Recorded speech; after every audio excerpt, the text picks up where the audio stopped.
Hey, guess who? It's Buggy, back from an unplanned hiatus with another episode of the Bugcast for you all. We were shooting for a one episode per month kind of thing, but life, as it tends to do, got in the way. But we're back now. Anyway, this would normally be the part of the show where I give a little disclaimer regarding language and content.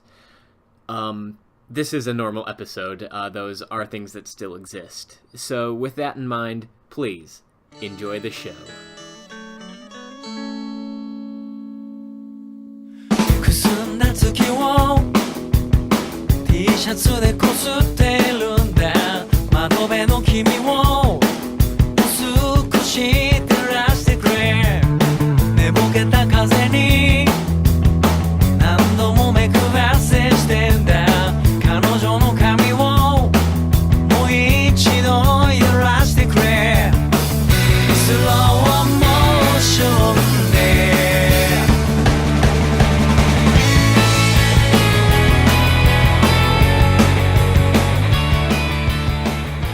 Hello, everybody, and welcome back to the uncreatively named Bugcast, named after the also uncreatively named Bug blog, named so for the slightly more creative Bagu Budagu URL. So I'm only mostly creatively bankrupt. Joining me today is, as usual, the villain in glasses of podcasting, Chris. Hello, hello, hello. And our special guest this time is Colton. What a great introduction. Thank you so much. Yeah, I'm Colton. I do things, and I like to podcast. See, that intro I thought was very creative. I came up with that right on the spot. So, you run the Life Lessons Gintama podcast, is what you're most well known for, is it not? Yeah, that's Life Lessons, the Gintama Manga cast, specifically talking about the Gintama manga. I have to say that because there are technically two Gintama podcasts, the other one being around a lot longer than me. I was just kind of the guy who was like, hey, I like podcasting. I want to talk about Gintama. Oh, there's another Gintama podcast? Oh, well, I'm different enough. I think I can pull it off. So there's that, and then there's the Manga Corner that I do for Anime 3000. Haven't done a lot for them lately because we're kind of revamping the site a bit. Hoping that turns out well. And then I think I guess my most recent, probably other well-known podcast at the moment would be the Manga Mavericks podcast I record bi-weekly for allcomic.com. It's unlike the Manga Corner, it's not really a review show. It's more like a manga chat news kind of show. It's pretty fun. Record that with my friend Sid every other week. You can find that at allcomic.com once again. And I think those are probably like my three most well-known shows as far as I know. I do like a bunch of other shows, but I can get to that later. Yeah. So Colton is clearly a far more accomplished podcaster than we are. He's got a lot more work under his belt, so... Well, we usually like telling the guests, we bring guests on so that if the podcast is bad, we can blame it on them. In this case, if we have a bad podcast, that one's probably on us. So, yep, no pressure. Hey, if it makes you guys feel any better, I think I was telling you guys this the other day when we were kind of talking about what we wanted to do for the podcast. It took me about a year to find out how to actually use noise removal on Audacity properly. I found out that it took more than one click to make it work. So that's one of my more embarrassing podcasting, audio editing stories. I don't know what you want to call it, but yeah, even I'm still kind of learning how to do this. Even though I guess about a month or two ago it would have been my would have been 3 years I've been podcasting at this point. So, I mean, I guess for us, it's been less than a year at this point, so... Yeah, this is the half a year point for us, if we're counting the Digicast. Yeah. So, just because, you had those audio issues for, a year, I think what we're gonna do is not do any noise removal on your track. Well, joke's on you. What if Yeah, what if I do noise removal on my own track?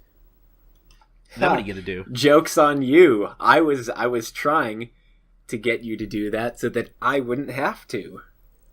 Well, I would have done it anyway. You could have. What is this Death Note bullshit? You could have just asked me, "Hey, Colton, can you remove your noise for me?" Yeah, sure, I'll do it. You could have just done that, but no, you gotta like try to trick me here. It's not like it's a big deal. It takes like seconds to do, I think. Well, I mean, depending unless on I'm doing it wrong. Well, depending on how long your audio is, I mean, yeah. Like it'll take anywhere between like 5 to 10 minutes at most. Like it really doesn't take that long.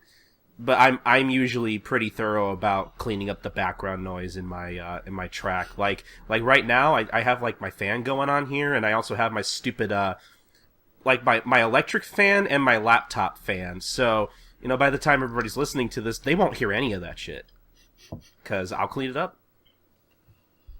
Well, folks, this is the only anime podcast where we will be telling you how to make a podcast rather than talking about anime. Oh yeah, this is an anime podcast, isn't it? Yeah, so, well, I think so. Anime, manga, sort of that whole spectrum, the otaku culture, shall we say. Oh, that you mean that Japanese stuff, right? Yeah, Japanese culture is what I mean, obviously. So let's get into some of that. So, Colton, give us a little bit more about yourself, sort of with a taste profile. What we normally do with our guests is we ask them for 5 of their favorite shows. Not necessarily their 5 favorite or their top 5, but just 5 of their favorite shows. Or series. Yeah. Sorry, series. Oh yeah, sure. Like, I guess like I said earlier, I do host a podcast about Gintama, specifically the manga. So I'm a huge fan of Gintama. Huge. Like, I think because I think the first manga I ever actually started reading, like 10 years ago at this point, was One Piece back in 2006. I had been, I think, watching the 4Kids dub when that was still a thing on TV, and I was like, "Oh, this is a cool show." Like I didn't know what anime was until like 2 years later, so I didn't know One Piece was actually bloody or profane in any way. So I was just like, "Oh, this is a cool cartoon. I like this." So yeah, I too One remember Piece... watching the 4Kids dub of One Piece long before I was smart enough to know that it was horribly massacred. Yeah. So One Piece used to be kind of like my all-time favorite thing for a while, and then that's when I randomly decided one day I'm going to start watching Gintama, and then about 6 months later it became like my new favorite thing, and I wanted to talk about it with everybody, and I ended up getting more of my friends into Gintama than One Piece somehow. I don't know how that works. It's probably because I'm starting to realize that people like episodic stuff more than I think we realize. Because, especially with Gintama, there is a story, but, like, you don't really have to pay attention to it, because, when the show wants you to pay attention to its plot, it'll make you pay attention to its plot. But, mostly it's a comedy. You can just kind of sit back and enjoy watching dick jokes with your friends, something that's a little funnier than, say, anything done by Seth MacFarlane.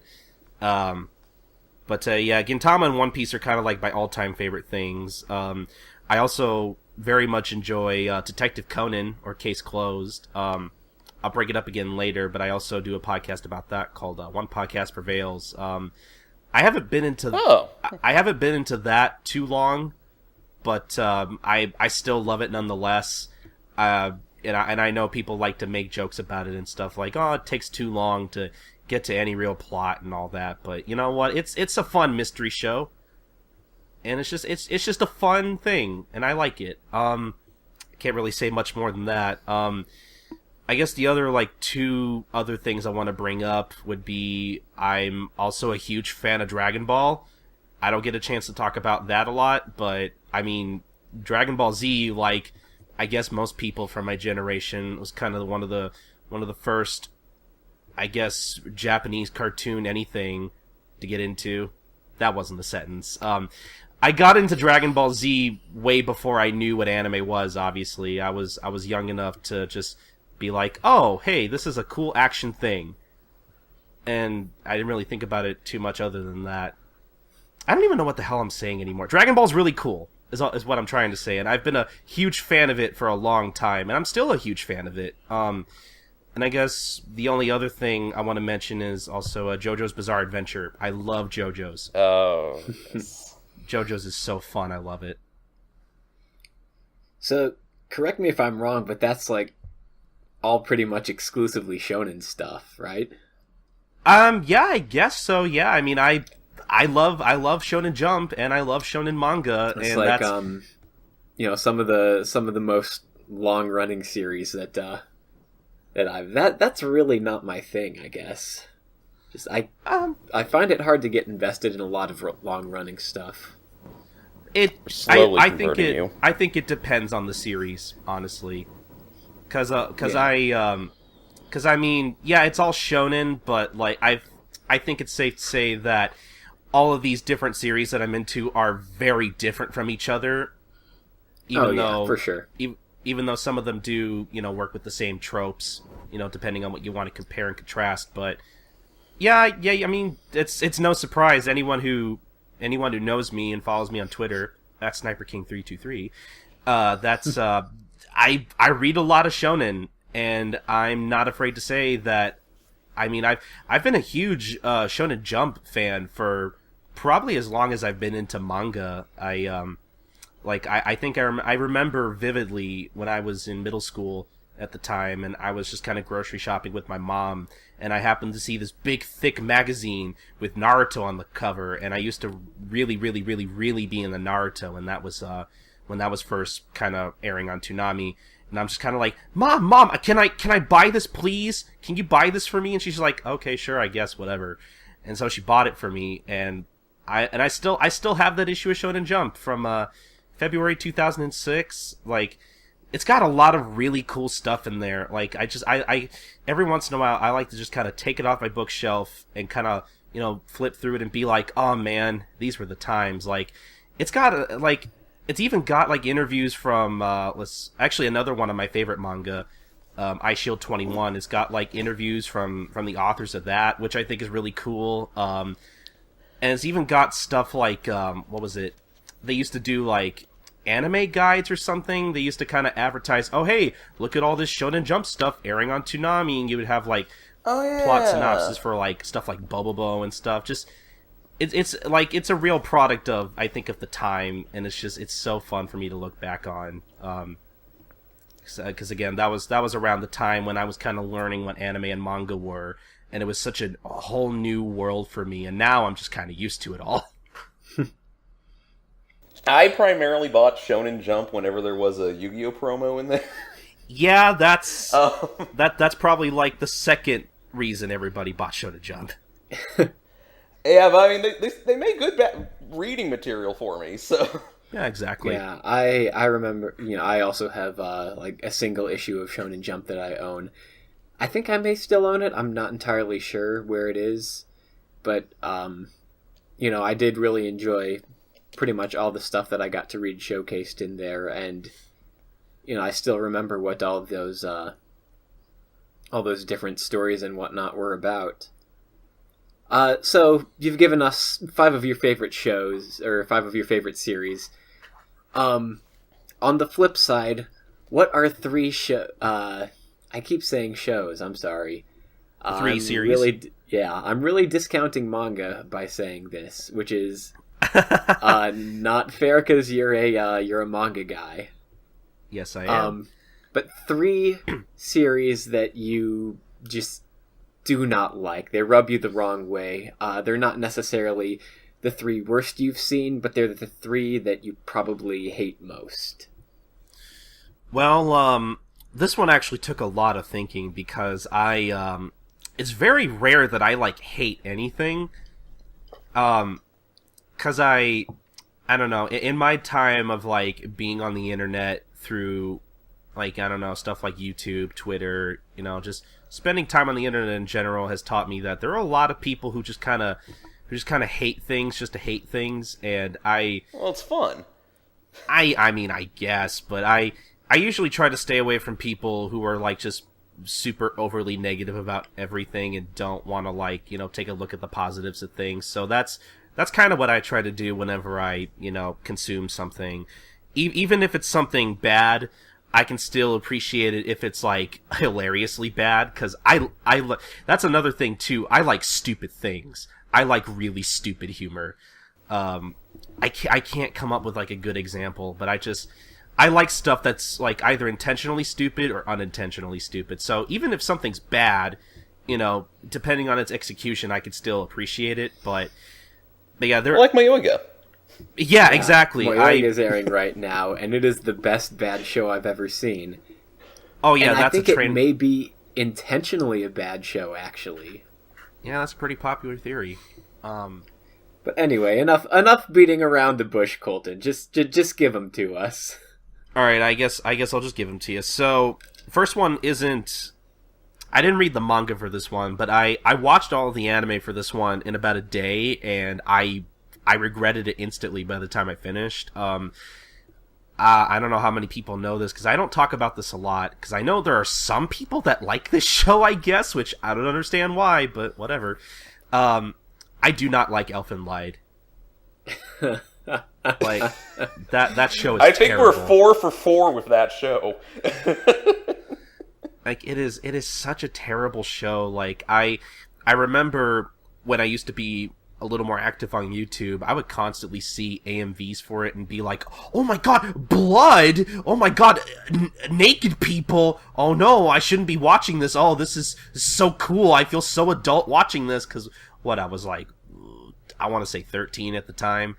It's about the right age for that kind of stuff. But the thing I really don't like about Elfen Lied is that, I mean, I didn't really hate it until about the last 2 episodes, where the show wants me to feel bad for this character, but it's like, I don't feel bad for any of these characters because all these characters are stupid and their emotions don't make sense. And Elfen Lied is one of the few things I've ever watched where I feel like my intelligence was being insulted, and I felt like whoever wrote this was like, oh yeah, they're totally gonna feel for all these characters, and oh my god, we're so great, right guys? You guys know what I mean? I know exactly what you mean. You want to know a kicker with the anime that felt like a spit in the face to manga fans with that one? Huh. The director cut out the character that is the reason the show is called Elfen Lied. Oh, that's great. Because, quote, he didn't like her. Oh. See, I'm not surprised that, I'm not surprised that the anime for Elfen Lied is a lot worse than the manga, because I do want to read the manga at some point, see if it's at least a little better, but I'm not getting my hopes up, honestly. But I'd like to be proven wrong. Another thing I really don't like, that I used to kind of like, and then hate, but I don't really hate it as much anymore. It's just kind of, oh, it exists. I'm not a very big fan of Bleach. At all. I used to... Oh no, you're gonna get Chris started. Well, see, hear me out. I really liked it up to a certain point. I want to say I think I liked everything up to where Aizen becomes a little more significant in the story, I'll say. Yeah, that's pretty much where it goes downhill. Yeah, and then after that, I don't know if it's just because I was a big pirate back in the day, and I read more scans than I'd like to admit, but I don't know if I just didn't really understand a lot of what was going on, or if the story actually didn't make too much sense, or if Kubo was just kind of writing whatever. But yeah, it was definitely around... The last one. Yeah, exactly. It was just around that point that, I was just kind of reading it because I liked the art. Because I do think Kubo's a great artist. I just wish he was a better storyteller, is the thing. And then, I think the moment I realized that I actually hated Bleach was around the Fullbring arc, because I feel like a lot of the conflict in that arc was very forced. Because Ichigo was led to believe that some of his friends and family members aren't to be trusted, and it's like, why are you listening to this guy? You knew him for you've known this new character for what, like maybe a day, and you're already so trusting of him? Like, that didn't make any sense to me. And also, what I also really hate about the Fullbring arc in particular is that he gets his Soul Reaper powers taken away, only to learn these new powers that I don't really think make any sense, only to get those powers taken away, and then only to have all the Soul Reapers come back and be like, oh, here are your Soul Reaper powers back. It's no big deal. That was around the point where I was like, you know what, I don't want to read this weekly. This is stupid, and I just kind of dropped it. And it gets worse. And I haven't read it since. People tell me it's gotten better, but I don't believe them. I would like to read it after it's done, though. I would say that this current arc, from a writing standpoint, it's better than the Fullbringers, but it's sadder. Because it just makes you long for the days when it was good. But I think the last thing I want to talk about that I super do not like, it's actually something I reviewed for the Manga Corner on Anime 3000. Because around the time I joined Anime 3000 and started doing the Manga Corner, me and my host JD, we did an episode about harems, and she had suggested at first, because at first it wasn't just going to be about harems, it was going to be about a particular manga, I think from Seven Seas. I'm not sure, I'd have to look that up later, but I'm just going to assume it's from Seven Seas. It was a manga from Seven Seas that I was like, you know what, it's 3 volumes, I might as well just buy it all and read it for the show, because I didn't want to have to, like, you know, read stuff through scans, like, you know, because Anime 3000 has, in one way or another, certain ties to, you know, other, like, legitimate companies, and, you know, we don't really like reviewing stuff that isn't licensed, so I figured, I might as well, you know, support the industry as long as I'm, you know, reviewing manga for Anime 3000. I just felt like that was the right thing to do. And it was a bad idea to support the industry in this case. No, it's not a bad idea to support the industry. It's a bad idea to support this particular manga. Yeah. Because it wasn't good. It was called Crimson Empire. And I'll be honest, I can't even remember what it was about, because it was just, I remember it being very boring, and a lot of it not being very interesting. And I also remember there being some stuff that I thought was kind of cool, but whoever wrote this manga wasn't, I guess, just didn't utilize certain ideas. And also, I think the manga was also based on like a dating sim game, so I already knew it wasn't going to be very good from the start. But I didn't want to believe it. What was that? I tried looking up Crimson Empire, and the first thing I got was the Star Wars comic series, which was also kind of iffy. Yeah, but let me retry that. Yeah, but if you ever find Crimson Empire on a shelf, don't buy it. Like, it's not good. It's not worth your time. Unless you like really pretty men, then maybe. But even so, don't expect a very good story. It's just not good. It's one of the worst manga I've ever read. And I think that's really... Okay, would you like me to read the synopsis for everyone who's listening? Sure, why not? Go ahead. Yeah. Sheila is a housemaid and exclusively serves Edvard, a prince. She also works as his security guard because of her past assassin training before. She is all-purpose at work, but awkward when she is off. Although Sheila is competent at battles and operations, she is not good at love and establishing friendships. She, however, needs to use the various people around her to have Edvard take over the throne. God. Yeah, doesn't this sound like just Eisner Award-winning material right here? Oh, yeah. Doesn't this just sound like it's worth your time? I want to go out and buy like 5 different copies of the series now. to burn it, right? Yeah, probably. Okay, I think that was something we even suggested on the Manga Corner. It was JD and I were like, hey, if you ever see this in a store, you should buy it and then burn them. Like, I'm not even kidding. Like, I bought them, read them, and then as soon as I finished reading them, I went to go take them to my local comic book shop to try to get back whatever money I spent on those. I think I got like I need a refund. $5. Why? It's missing a story. If only you could do that with all manga, or really just any series in general, that'd be great.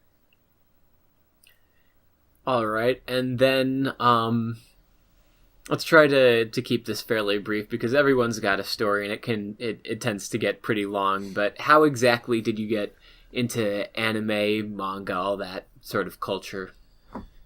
I think I mentioned a few points earlier. Like I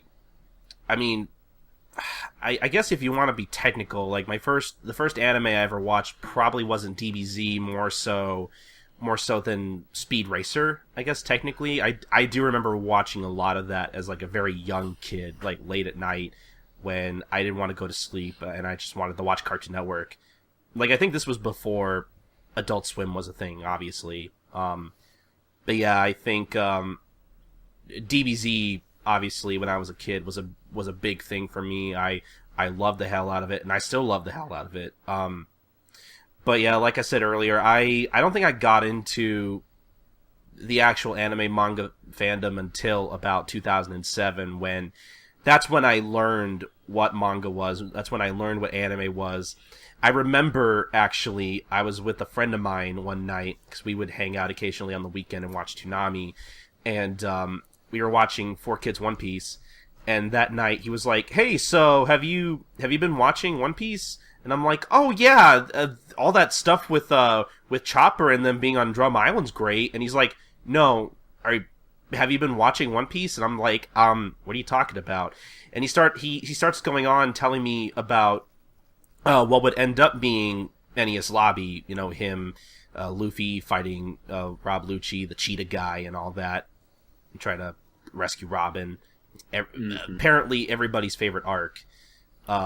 Not that I'm saying it's bad, I'm just saying I'm just not sure why that's everyone's favorite, personally, but anyway.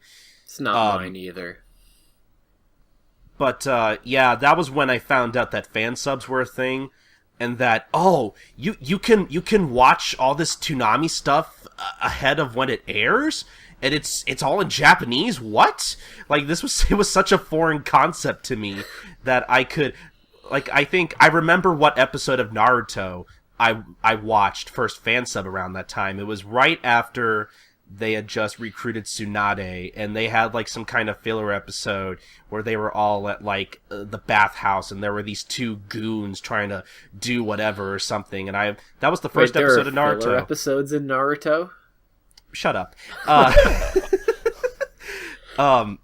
Yeah, that was the first episode of Naruto I ever watched in Japanese. I don't really remember much else more than that. I just remember, watching all this anime uncut, and it was like a whole new world just kind of opened up.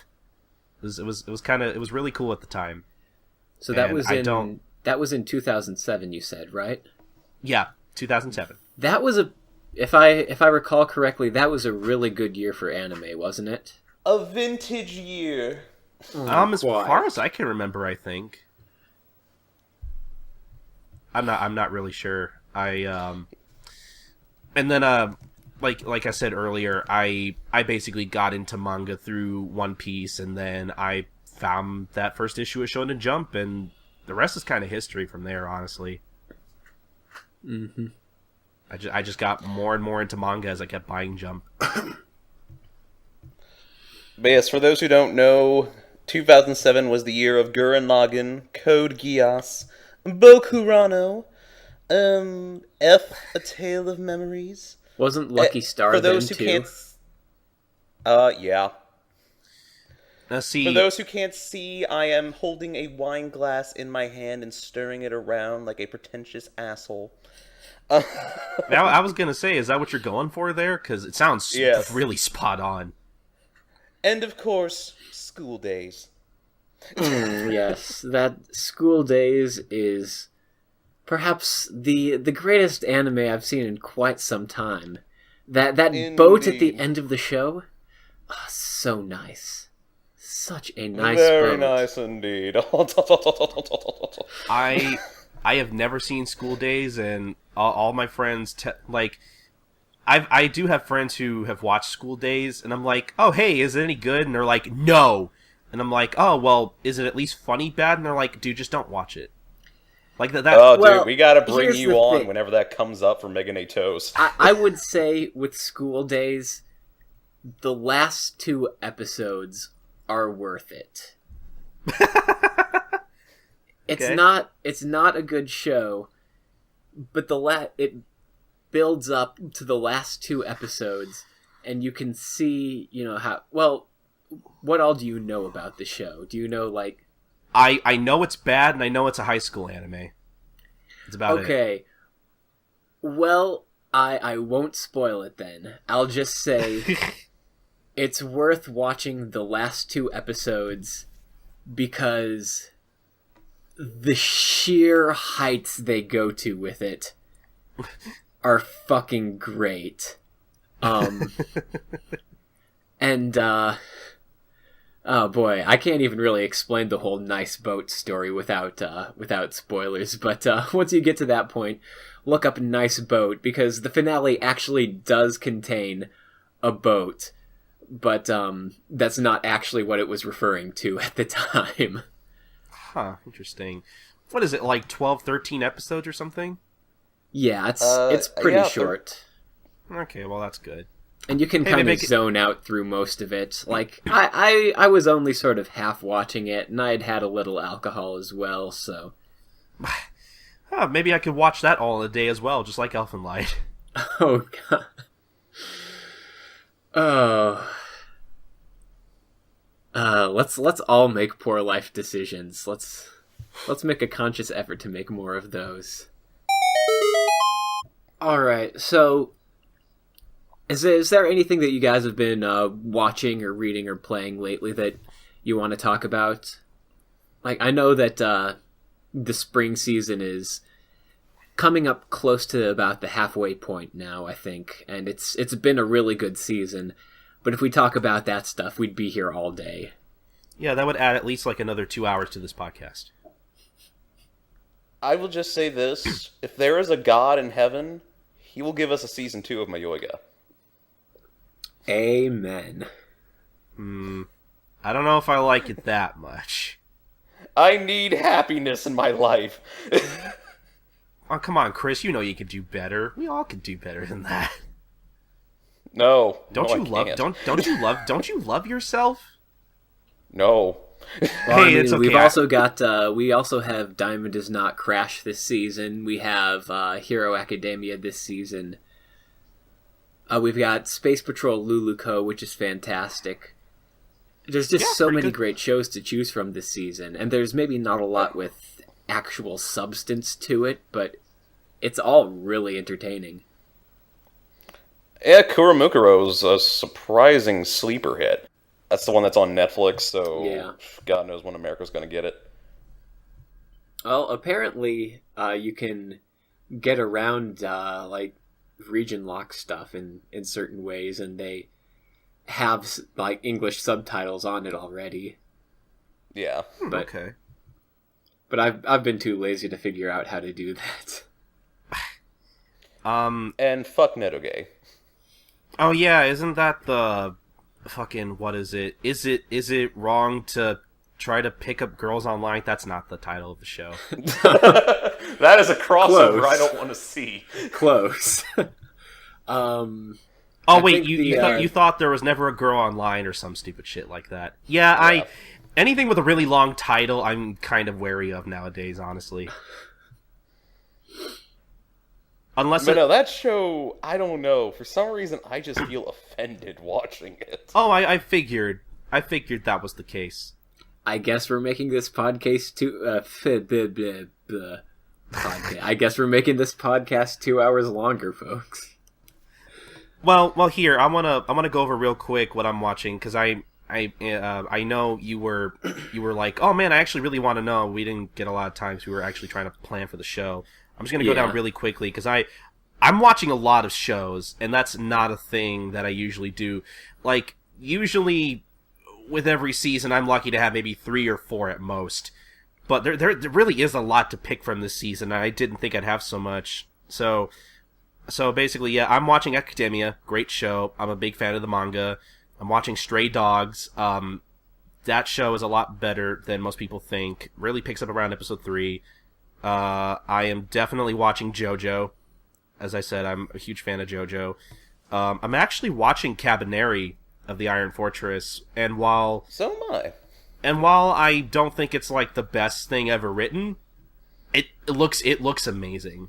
Like, you could tell they like work really hard on animating the show, and they pour a lot of money into the production. It does. I'll maybe go back and watch the rest of it at some point. Yeah, it's a popcorn show. Yeah, exactly. And like we were mentioning earlier, I'm definitely watching Lost Village because that's, again, it's one of the best train wreck anime I've ever seen. If you like really stupid stuff, you'll like that show. I'm actually also watching, haven't you heard, I'm Sakamoto, which... yes. Which, I will be honest, I had heard a lot of hype around the manga, and when I got around to reading it, I was like, wasn't as funny as I was hoping. Because, like, Sakamoto is basically, it's funny, but I feel like a lot of the humor is very one note, and it kind of leaves me... It's not Gintama. You know what? Shut up. That's funny because it's, the anime is directed by the first director of Gintama. So, I don't know. Usually that particular director, Shinji Takamatsu, he's known for, kind of adding a lot of his own material to certain adaptations, and he's directed a lot of comedies too. So like the dude knows what he's doing, but I feel like with Sakamoto there really isn't a ton to work with. Not that I think it's bad. I just wish there were more jokes. I guess more different kinds of jokes, more different kinds of humor. Yeah. But I still like it. I'm also watching Shonen Ashibe, the little seal anime. Not really much to say about that other than it's a cute little kid show. Let's see. I'm also watching Twin Star Exorcist. Very generic shonen, but it looks nice. Yeah, I had to put that one on the back burner, but I want to go back to it. Understandably, like, it'd probably be better to watch it, probably binge it instead of watching it weekly, but I don't know, to me, it looks good enough for me that I'm like, yeah, I'm going to keep up with this. And then something else I think is actually a lot funnier in comparison to Sakamoto would be Tanaka-kun, which is literally about a kid in high school who just wants to sleep. And like, you would think that wouldn't make for a very funny anime, but don't let the first 10 minutes of the show fool you. It gets a lot funnier after that, and by funnier I mean like a lot of the humor is sort of subdued, very like very dry. I don't know, like, the show kind of has its own charm that I think more people should give a chance. Like, I really enjoy it every week. If there's one thing I hate about the show, I've mentioned this on Twitter, but it's when they do the long still shots, because I'm always petrified that my computer is froze. So yeah, I'm like, oh god. Yeah, I don't think that the show is bad in any way, but I ended up having to put it on the back burner just because I'm like, okay, look, this is a slow-paced comedy. I have a slow-paced show. I have other comedies this season. This isn't what I'm looking for at this moment. So, but again, I do plan on going back to it at some point. Yeah, I love the opening. Yeah, I do too. I understand it's probably not everybody's cup of tea because, as I have learned through being a Gintama fan, comedy is very subjective with most people. Very much. So just because I think it's funny doesn't mean everyone else is gonna think it's funny, and that's just kind of how things are. But I think the last 2 things I'm watching, I'm definitely watching Luluko. I didn't think I was going to like it. I was just kind of watching it because it was short and I saw a bunch of people talking about it. And I think the show actually gets better as it goes on. Like, there's a lot of great sight gags in that show that really make me laugh. Last thing I'm watching is Tonkatsu DJ Agitaro, which is... Yes. I think probably one of the most underrated shows of the season. not that it's like super laugh out loud funny, but it's like it's just a really fun show to look at and watch. And I also really like the music you're learning something. You're learning about DJing. Yeah. You can't hate him for that. It's very and about welcoming making to tonkatsu. people. Yeah, like, Yes. I feel like it's one of the most, like, unique premises to anything I've ever seen. Because it's literally about a kid who works at a tonkatsu shop, and I guess through that he learns how to be a DJ or something. It's a really funny little quirky show, and I like it. And I feel like the accessibility is what separates that from Bakuon. Yeah. Because, Bakuon, you have to already know a bit about motorcycles in order to get into that show. I think part of the reason I'm enjoying Tonkatsu DJ Agetaro so much is that it's set in Shibuya, and The World Ends With You is perhaps one of my favorite games of all time. And you get... it has very much the same sort of culture and vibe to it that The World Ends With You had. Mm-hmm. And I feel like that just must be a Shibuya thing. So I'm really enjoying seeing a little piece of The World Ends With You in there. But yeah, Base Dean, who would have thought like a year or two ago that we'd have so much to say about, good Dean shows? Yeah, I know, right? What the hell happened? I've also theorized with this. Last fall, Studio Dean didn't have any shows. They had a powwow. Talking about, okay, next to Project Arms, we're the joke of the anime world right now. So, we know that our animation will never be top-notch. Let's try to get stuff with good stories, okay? Yeah, exactly. Like, I think, I remember last season, I think that Dungeon Show or whatever it's called and Food Wars both aired in the same season, which are both done by Studio Dean. I definitely thought Food Wars is Dean? Yeah, Food Wars is Dean. At least I'm 99% on that. Wait, I don't think it is. No, I think I'm pretty sure it is. And you said, So wait, the Danmachi, is it wrong to pick up girls in a dungeon one? You said that's Dean?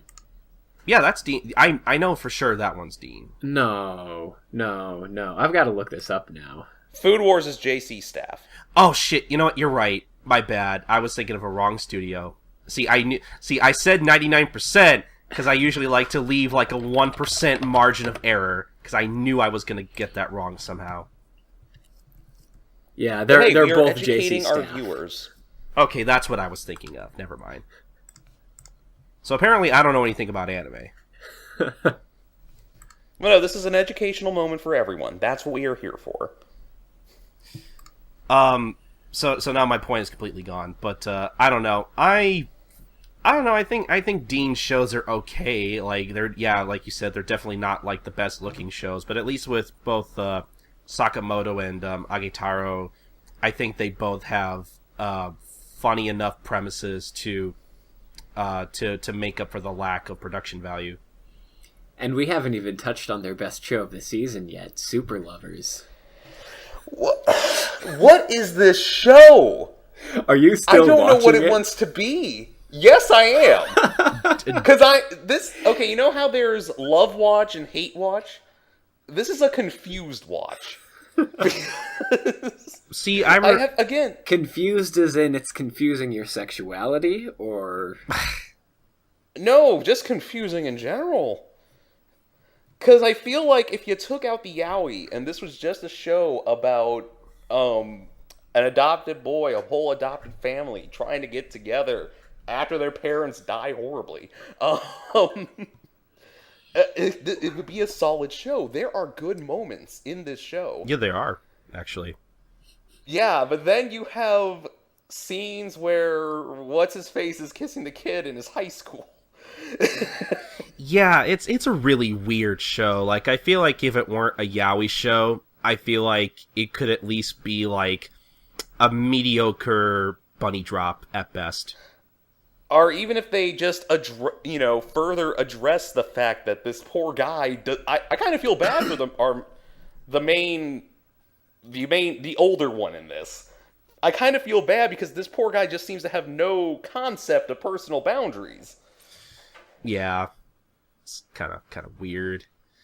I don't know. I remember. Yeah, I mean, if you focused on that, I feel like you could get something good out of that. I remember people making a big stink. I'm just so confused. I remember people making a big stink when Crunchyroll picked this up, being like, "Oh, you're picking up pedophile shows and all that stuff." And honestly, like, I feel like some of the outrage I saw from that kind of made me interested in watching it. I think I watched for like 3 weeks, and around episode 3 or 4, I was like, you know what? The show is just boring. Like, that's its ultimate crime, is that it's just kind of boring and it doesn't really capitalize on some of the, like, good ideas it actually has. My thoughts on Crunchyroll picking it up, someone had to fall on the sword. Alright, well, I think we've exhausted sort of the seasonal talk. I hope we have, because otherwise we'd be here, again for hours. But, in addition to that, lately, well, I've had a lot of manga that I've ordered that's been arriving, and light novels as well. We forgot about Flying Witch. Chris? Flying Witch is a great show. I love it. Let's move on. Just wanted to address that. It's a good show. It's a good show. Watch it. I love it. But what I've been reading is I've been reading Volume 4 of Log Horizon, the novels, and I'm, like, at the moment, right in the middle of the best part of the series that we've seen in the West here so far, which is, the part where Shiroe fucking breaks the rules of the game. Or not breaks them, but, like, rewrites them in order to save Rundle House Code's life. But then also, I have finally started on Oyasumi Punpun. Oh yeah, I've been needing to read that now that it's finally gotten some kind of like actual English release. Yep, that's how I was reading it. I'd been told, no, you need to read this. I'm like, yeah, all right, I will. And then I found out it was getting an English release. I'm like, oh, this is perfect. When it comes out, I'll read it then. And I'm enjoying it so far. Not entirely sure where it's going yet. The art is fantastic. I can see why people are like, well, you couldn't really adapt this into an anime. Because interesting. It does some fun things with the art and how it does that. How it has the visuals it uses. I don't think would translate very well into anime. Are you saying it makes better use of the medium? Yes, it makes good use of the medium. Mm-hmm. Okay, I can see that. Also, Punpun is a bird. Why is Punpun a bird? No one knows. Wait, regular bird or penguin? It's... To me, he looked like a bird with like a sheet over his head, so he looked like a ghost. Yeah, he looks like a ghost bird that's also a stick figure. See, Okay, well, then my question is, why isn't Punpun a penguin? That is an obvious name you give a penguin. That's Pen Pen. No, I think Punpun is also a viable name. Maybe, but the one in not a good the name, one in but a Ava viable is name. named Pen Pen. Well, I mean, hey, burning questions aside, I thought I had heard somewhere that like that's supposed to be some kind of like imagery thing. I'm not sure. Probably. I just have like these friends who always like asking why is Punpun a bird, just for the sake of it. So it's an inside joke that I'm putting in here that nobody's gonna fucking get. Fuck this. Fuck this shit. Forget it. What have you guys been watching or reading lately? Chris, do you want to go or should I? Well, a lot of the seasonal stuff I'll go. Boruto debuted. Oh, that's cool. I haven't read Naruto in years. Yeah, the assistant artist is working on the story and artwork, and No, well, there's a reason Chris, he's the assistant artist. you gotta you have to you have to pronounce it with more of the LR blend, Boruto, because the title it's supposed to mean bolt. I know what it's That's what supposed to mean. I mean, I'm just saying. But I'm a filthy gaijin, so... but yeah, there's a reason he was the assistant artist. See, at the very least, from what I had heard about the guy behind the new Boruto manga, at least from what I had heard, the assistant artist in charge of it, he's been working with Kishimoto for pretty much almost the entire serialization, Yeah. I think. And I think So I'm confident in the story, but art-wise, it does not look as good. it doesn't, but I feel like he's still probably the best person to draw this, though. Yeah, I know he's the best person to handle the story, and hopefully it'll bring back. What I liked about the little epilogue that came after Naruto ended is that it felt so much like Naruto did before it started going downhill. Okay. Because I will go on record and say that before the time skip, Naruto is a good example of what people should look at when writing shonen. I can agree to that, actually. Yeah. Even with the Sasuke retrieval stuff, I still thought some of that was actually pretty decent. There were some amazing fights in that arc. That's why I point to that one. Yeah. And again, the fact that Shikamaru is a better character to look at to write than Naruto. Yeah, I still remember him being like one of the best characters in the entire series, honestly. It still is. See, I know pretty much nothing about Naruto or Boruto past the what's the name of them? Those exams. The ones where they're fighting the each other. Chunin exams? Yeah, probably those. Aren't there like multiple Oh exams? yeah, guess what? Those are back. Or whatnot. Oh, good, maybe. Anyway, like I read a chunk of those because I was borrowing some copies of Shonen Jump, and those were the arcs that were running in that at that point. But then beyond that, I know pretty much nothing about the series other than Sasuke's a dickbag, and his brother also maybe was the good guy, and Toby is a good boy, and then the shippers went fucking insane at the end, and That was hilarious. and now they have kids, and his name means Bolt. And that's why I had to shoehorn that fact in, because that's pretty much all I know about Boruto, that his name fucking means Bolt. Well, see, I had heard, I think, I forget who it was from. I remember hearing from a Crunchyroll person that there's actually some can't talk. There's some actual, like, real significance to Boruto's name and what it means. Yeah, And I can't heard remember that on one of the Crunchy Cast episodes that they did.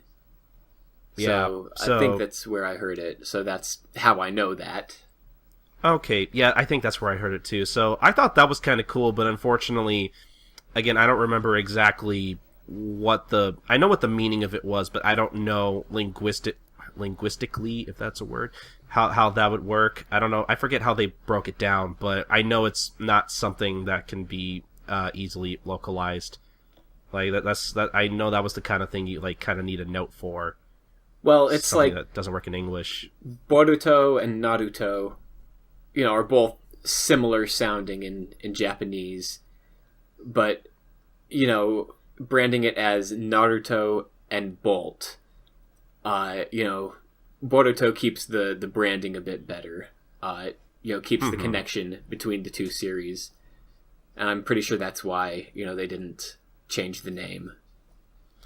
Yeah, like I know there was some like significance to like there's some kind of reference to Neji in there somewhere. I don't remember how that was connected though. my only real...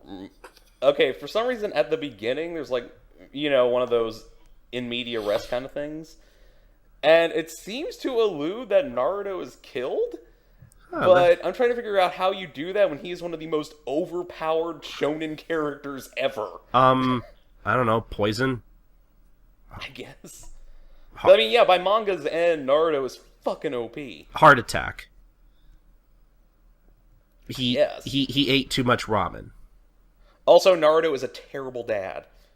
Yeah, I do remember that being a thing. Oh, yeah, it's my daughter's birthday today. Sends a shadow clone. Oh, boy. So, Colton, what have you been watching? You had a couple things that you said you wanted to talk about. I had like one or two things. I've been watching Love Live, and mostly because... I have also been watching Love Live. I have not. Well, see, I want to make it clear. I'm smart. I'm only watching Love Live because I told my friend, hey, if you watch Gintama, I'll watch Love Live, and he made me promise him that I'd watch Love Live. So it's kind of a deal we made, and honestly, I won't say Love Live is bad because I really don't think it's bad, but I'm having a lot of trouble understanding why people like it so much. Like I kind of don't fully understand it. Yeah, I mean, it's cute. I don't love it. I don't even live it. That was bad. It was. But yes. Yeah, damn it, Andy. I mean, the music. I'm of the opinion that it is bad, though. I don't know. I feel like the big appeal with it is the characters, and the characters just don't really appeal to me. I feel like the characters are all mostly archetypes, in my opinion. Like, I feel like there really isn't a lot to a lot of the cast. Yeah, but they're not archetypes that I like. And they're not going to be the archetypes that Chris likes either, because there is exactly one girl out of the 5 million in that group that wears glasses, and he's got a thing for glasses, but she fucking starts wearing contacts. Oh yeah, the shy, quiet girl. Yeah, I don't really care about her. I really don't think that, like, I remember I watched the first 4 episodes and I'm like, I mean, it's okay. It's not like the best thing ever. Whatever. I think the show gets a little funnier when Nico is introduced, because I don't know. I feel like she's actually probably the best character in the show. Like, I feel like she's the funniest, and I feel like there's some kind of story arc with her in there that I think could work. I mean, she's the funniest, but she also sucks the most. I would actually disagree with that. Well, that's fair. You're entitled to your opinion, and I'm entitled to mine. Because both of our opinions are probably shit anyway. Yeah, probably. See, I don't know, like, I actually thought there were some good comedic moments in episode 5 that actually, like, made me laugh. Like, the timing in that episode in particular, I thought was great. Though, I'm not sure if I should really expect that much from the rest of the show.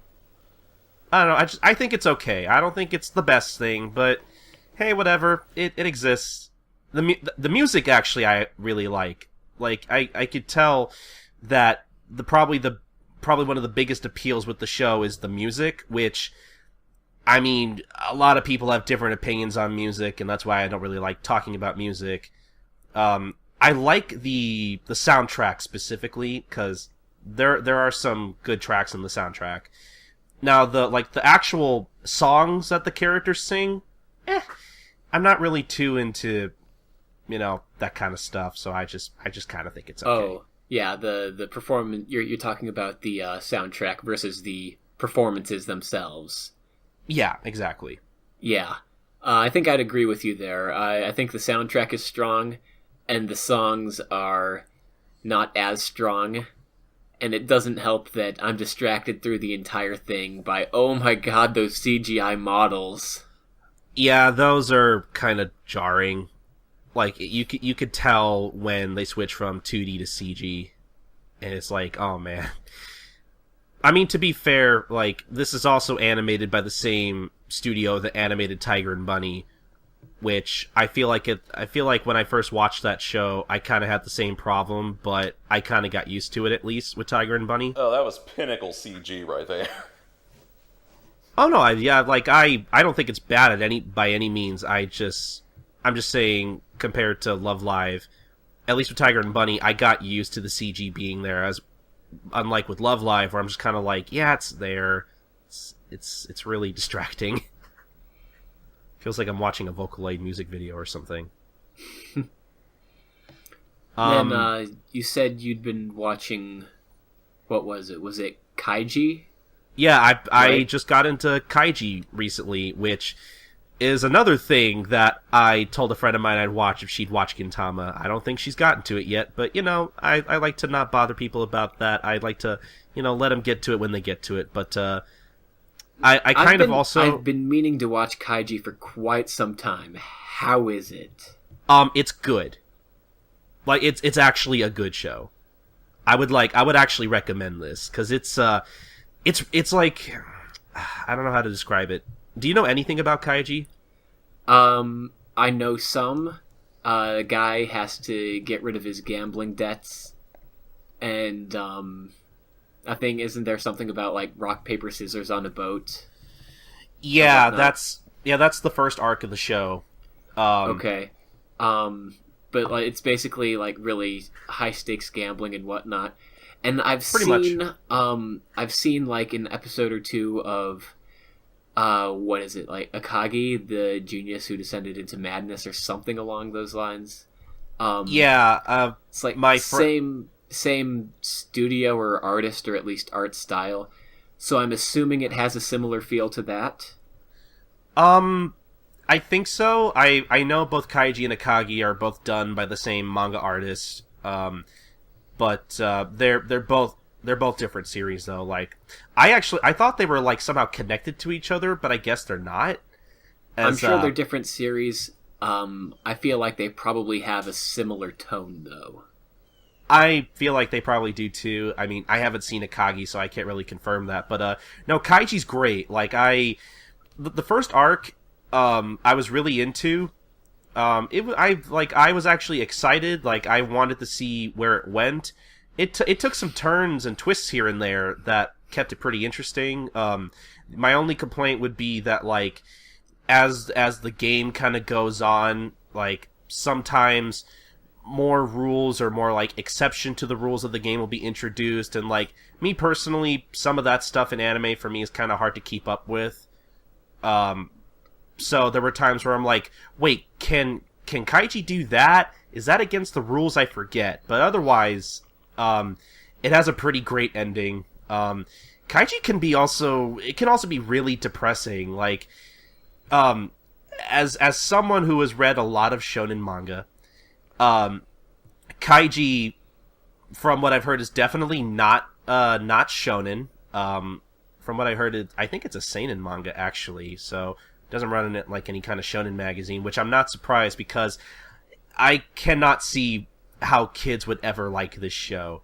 Like, this would never be in Jump. But it's a very like adult show.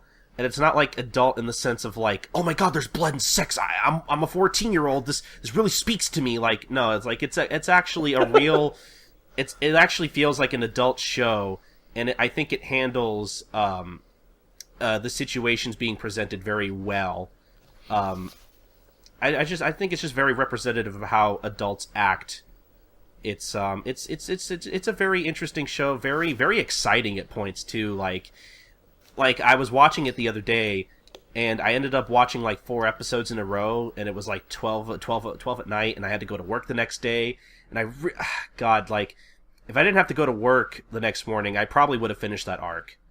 Because, like, once you start watching it, it's kind of hard to put it down, because you're like, oh shit, that thing happened, oh, I gotta see what happens next. It's like one of those shows. Oh, man, you're only making me more excited to watch it. Already added that to our roster. Yeah, like, it's... Like, I didn't think it was gonna be, like, all that, because, like, I had a particular friend who was like, you should really watch it, it's really good, and I'm like, I guess I'll get to it, whatever. And then I started watching it. I'm like, oh, this is what a surprise. And I think I remember I was tweeting about it when I was watching it, and like all these people who follow me come out of the woodwork, and they were like, "Oh, you're watching Kaiji? I love Kaiji." And I'm like, I thought I only knew like one person who liked Kaiji, but like I guess I know like at least 5 people who like Kaiji, and I didn't even know it. So like apparently it's a show that when someone's watching it for the first time, people will pay attention to it. That like people want to know what you think about Kaiji. So compared to Love Live, I would totally give Kaiji a strong recommendation. Like it's really fun. So let's launch into our main discussion then. Oh, finally. Yeah. So Colton, you're a big manga guy. Yes. So what we generally do with our guests is we work with them to figure out a topic that they're passionate about, so that we're not saying, okay, well, we're going to bring you on and then talk about something that you have no interest in. Yeah. And what did you decide on, Colton? Well, when we were kind of preparing to record today, I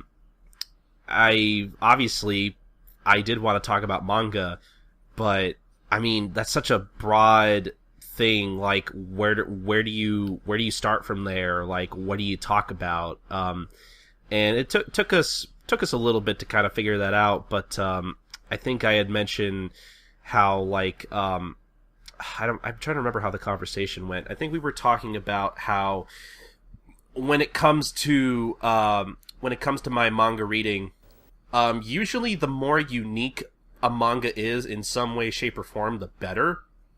Like, I don't know, like, I think I like manga over, say, like, most American comics, not just, like, superhero comics, because I know there are more, I know there are more American comics than just superhero comics. I just didn't want to be too general, but, when it comes to the two of them, I do generally, like, I kind of, what's the word I'm looking for? I gear myself more towards manga, not just because, oh, some of these titles actually have a beginning, a middle, and an end, and they don't have like 12 million different spin-offs that I need to read in order to like appreciate the story and the characters and everything. Retcon.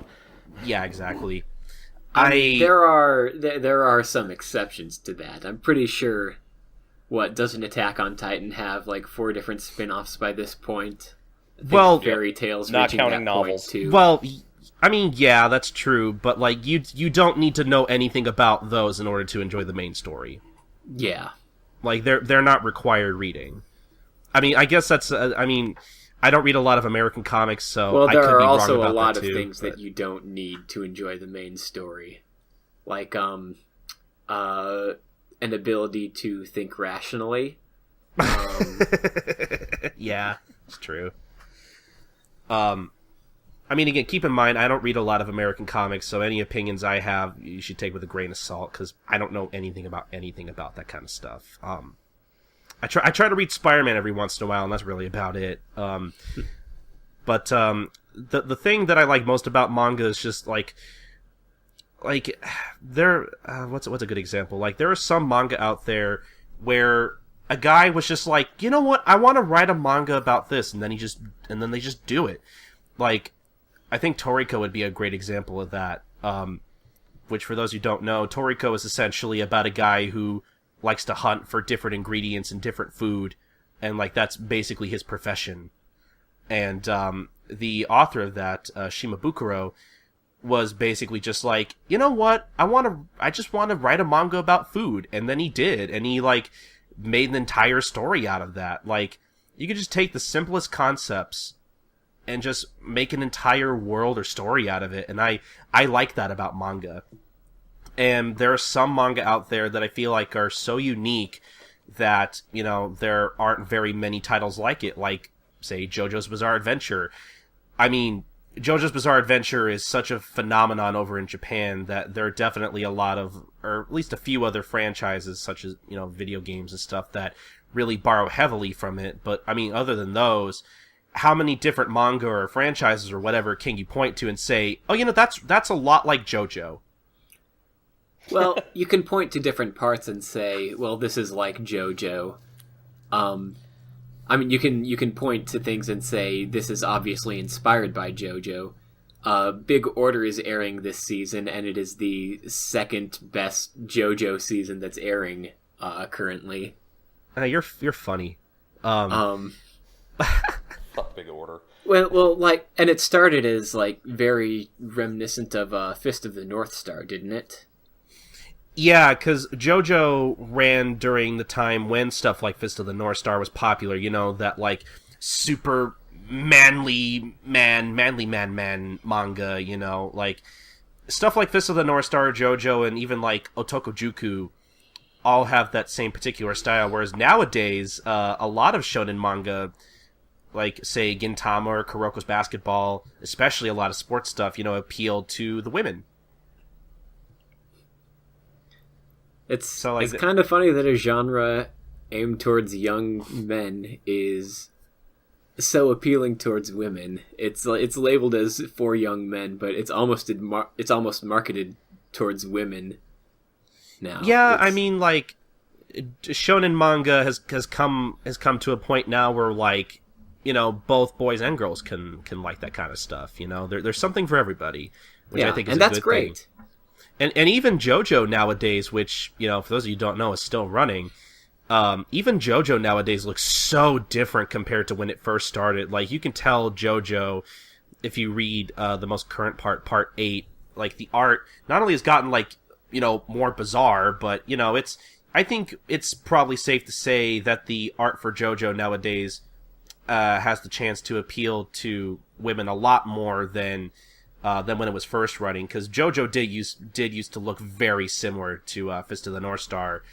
I mean, whether that was intentional or if that was some kind of Part 4, you're seeing, it's shifting more towards that side. It's they're not so much burly guys anymore as a friend of mine described them, skinny fuckboys. Yeah, I can agree with that. I feel like part 8 of JoJo is more so that, though, comparatively, from the little I've seen of that. But the point I was trying to get to earlier was from what I've seen of part 5. No, yeah, exactly. Even more so. But the point I was trying to get to earlier, I think, was that, I feel like the more unique a manga is in some aspect, the better. And I think the title I used when we were talking a couple weeks back in preparation for the show was I found a manga called With the Light, which is essentially kind of an autobiographical manga about a woman raising a child with autism, and which I think, in terms of manga, is probably one of the more unique I guess, stories or premises that I've seen.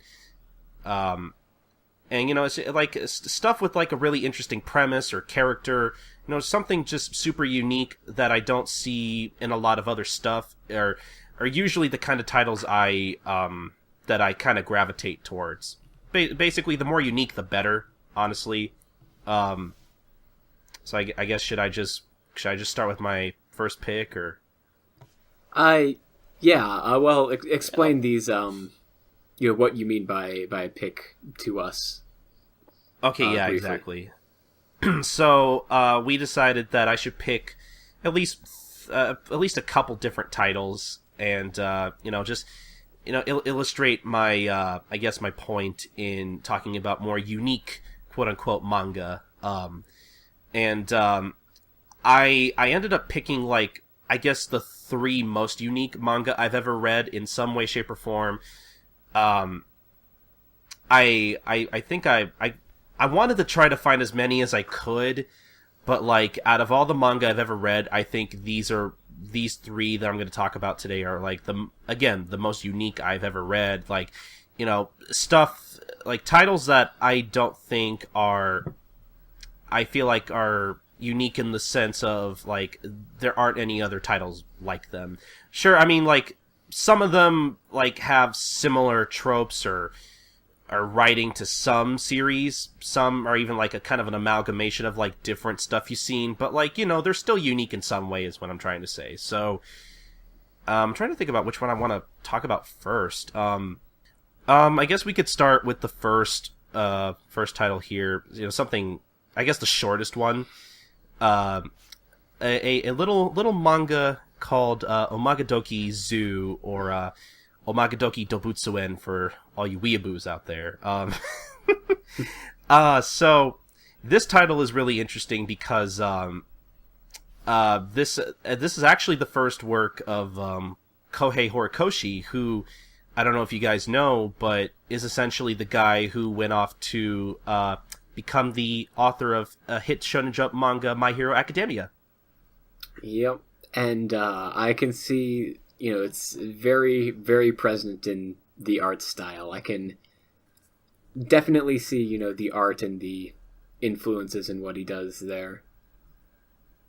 Yeah, Oumagadoki is essentially, I'm starting to realize, like, as I finished it, it's like some of the some character traits and certain, I guess, aspects about Oumagadoki were kind of taken from that and put into Academia.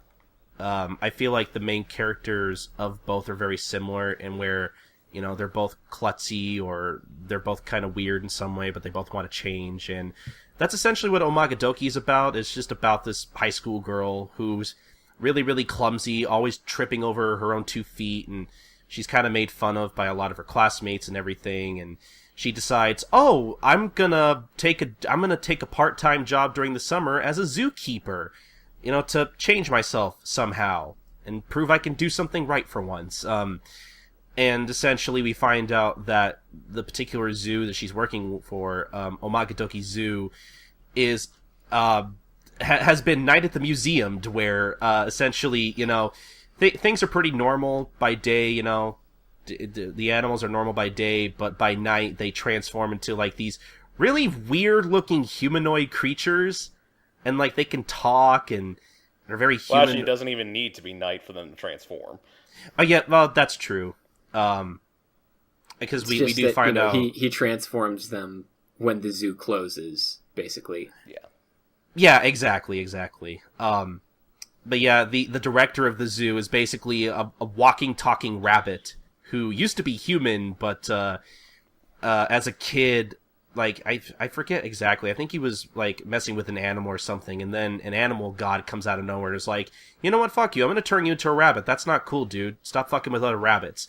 Now I'm gonna turn you into a rabbit, and you also have to make this rundown zoo the most famous in the world, otherwise I'm not lifting your curse. Is essentially what the premise is. So I think for a shonen manga, the premise works. You know, you have your goal and all that stuff. But I feel like, I don't know, like, I'm trying to remember exactly how I ran into this manga, because I think I just kind of found it, and it was like around the time I was kind of keeping up more with Jump on the Japanese side, you know, taking a look at, you know, what would run in Japanese Jump, and being like, oh man, I wish I could read that, but too bad it's not being translated. I remember, you know, reading this pretty early on into its serialization, and I think what, like, really stuck out to me the most was that, like, 90% of the cast are all animals. And, like, later on when we get into, like, the typical, like, oh, rescue arc and all that stuff, like, I think I was tweeting about this, you know, it eventually, pretty soon into its serialization, it becomes another battle manga, but it's a battle manga with animals, and it's fucking awesome, and I love it.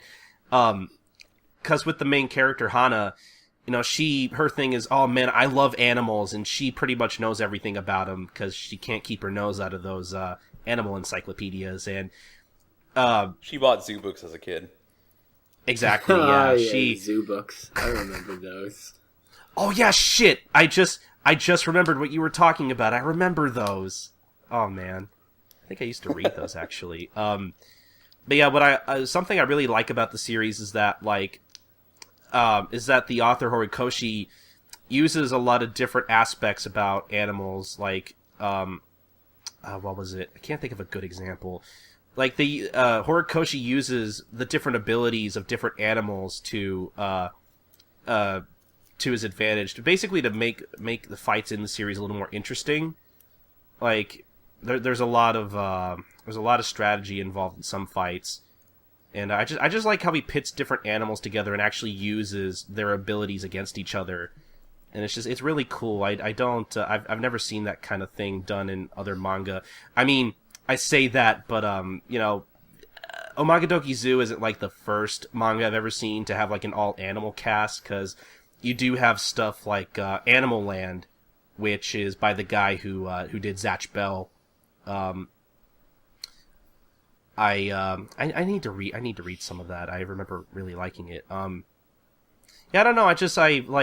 I really like the art style of Oumagadoki in particular. Like, I think Horikoshi, out of all the like more modern Shonen Jump authors doing stuff for Jump, that wasn't a sentence. I think his art style really stands out, and I think it's very unique.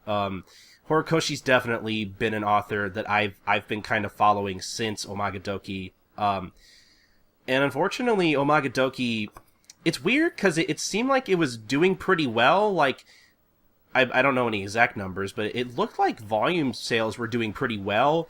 But I'm assuming that, like, at some point it wasn't doing very well in the magazine in terms of its rankings and stuff. And unfortunately, it did get canceled. But compared to other canceled Jump manga I've ever read, Oumagadoki is probably like the best one I've ever read.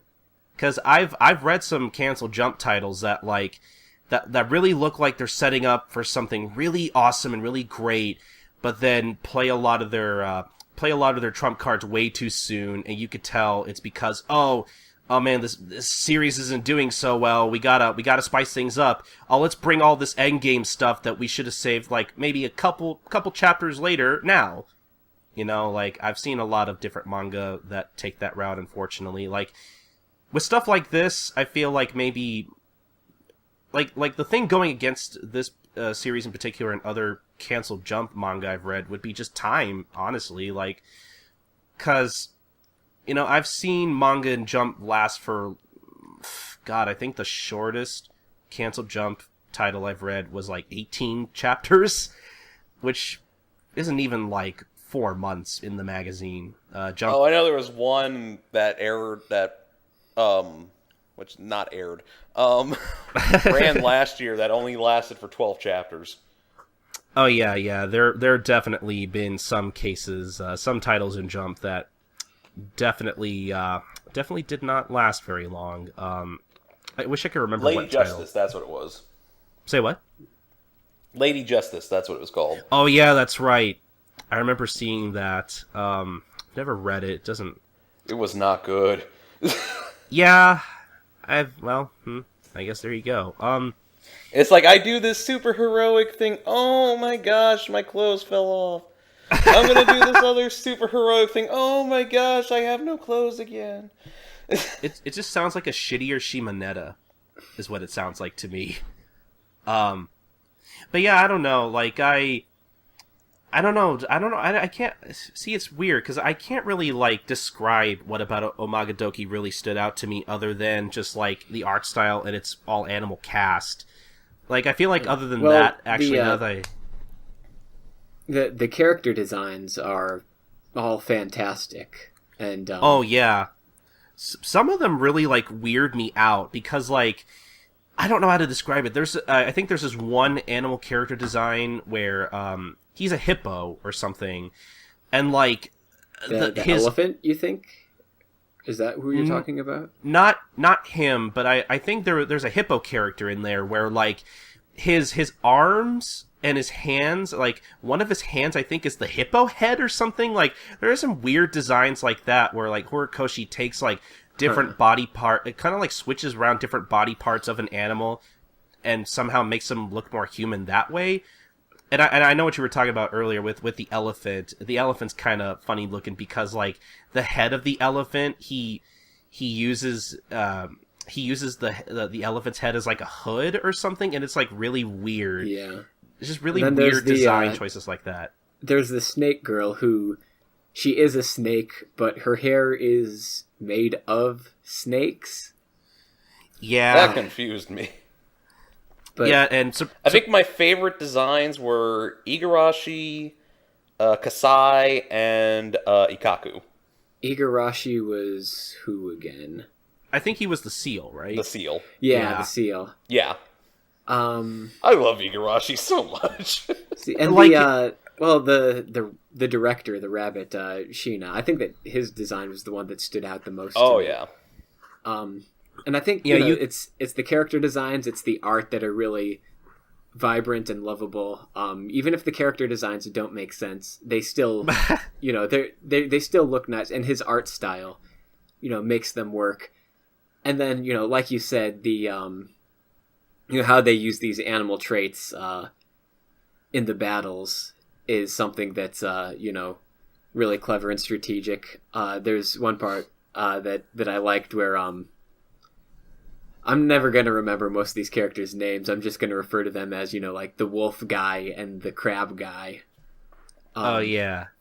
Where he's fighting them, and he's like, ha! I know crabs can only move laterally. I hope you enjoy being stuck in that corner, your whole life.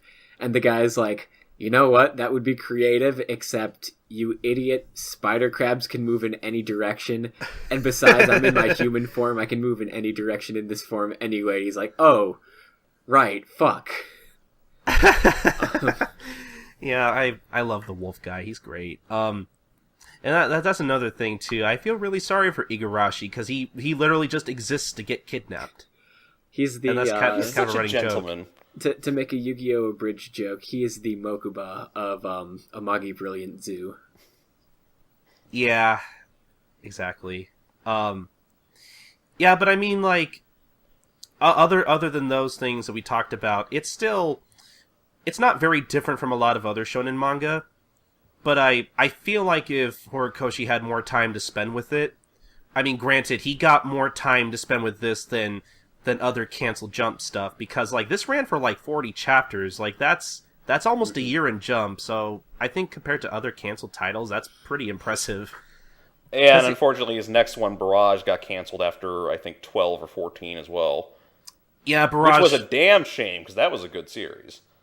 Oh man, you and I are gonna disagree on that. I did not think it was well, okay, it had room for improvement, but there was definitely a lot of potential. There was, I think, yeah. I think you're both gonna disagree with me on this, because actually, Oumagadoki Doki's Full Panic Zoo. Now you're just trying to piss me off. Yeah. Did you catch the Amagi Brilliant Zoo? No, I did, that but was on purpose. Okay, I wasn't sure, but I wasn't gonna say anything because I didn't want to be a dick. Like, that's not the title of the manga. Yeah. Excuse me. Anyway, like of the three, I actually enjoyed this one the least. Like, I didn't really like the characters, honestly. Like the design and the art, they're great, but the characters kind of just rubbed me the wrong way. I didn't really like them all that much. So I found it hard to get, really too invested. And see, honestly, I think that's completely fair, because again, this did get canceled, and you could tell, like, literally the first like actual arc of the manga was a rescue arc.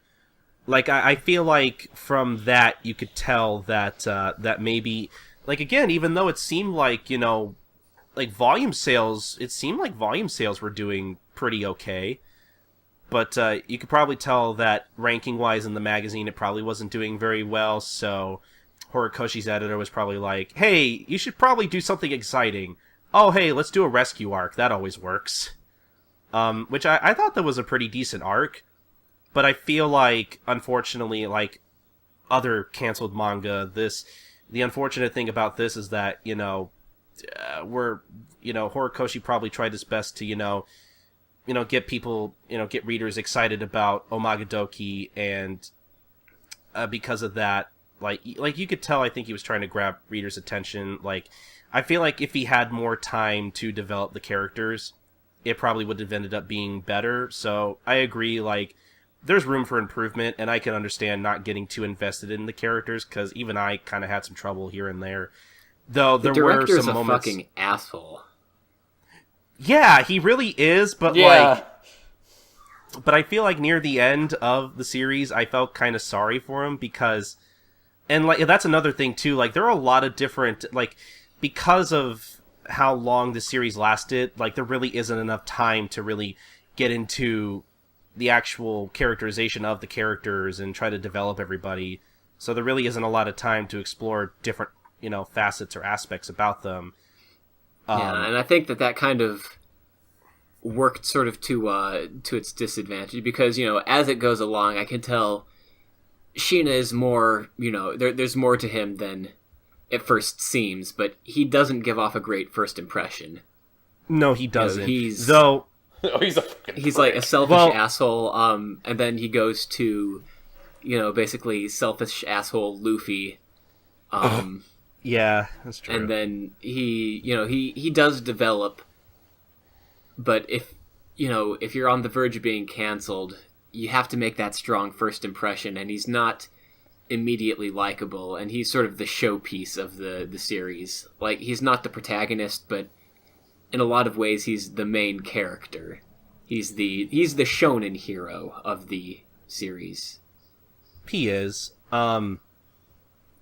What was I going to say about that? I feel like he put a lot of work into the design of Sheena, because, like, oh, definitely. If you can't market him to children, then there's like no hope for the universe.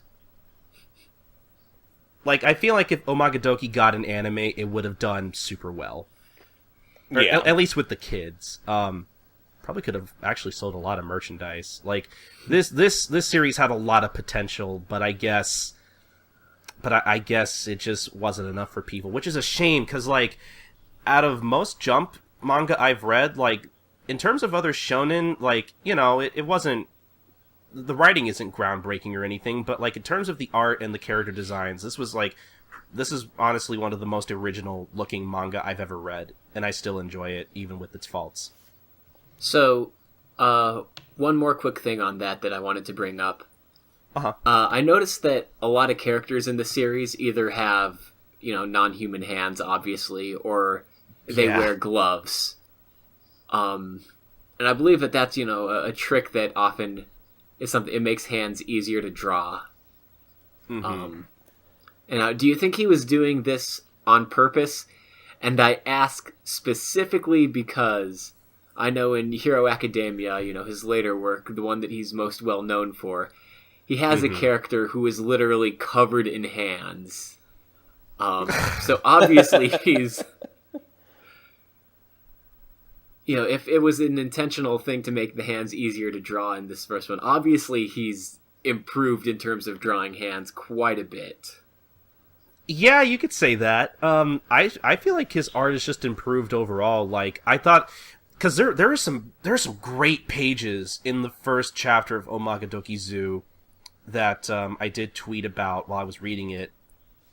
But I feel like I feel like other than like his page layouts or panel layouts or whatever you want to call it, I feel like his art has gotten better. I don't think it's like a super significant change. I don't know.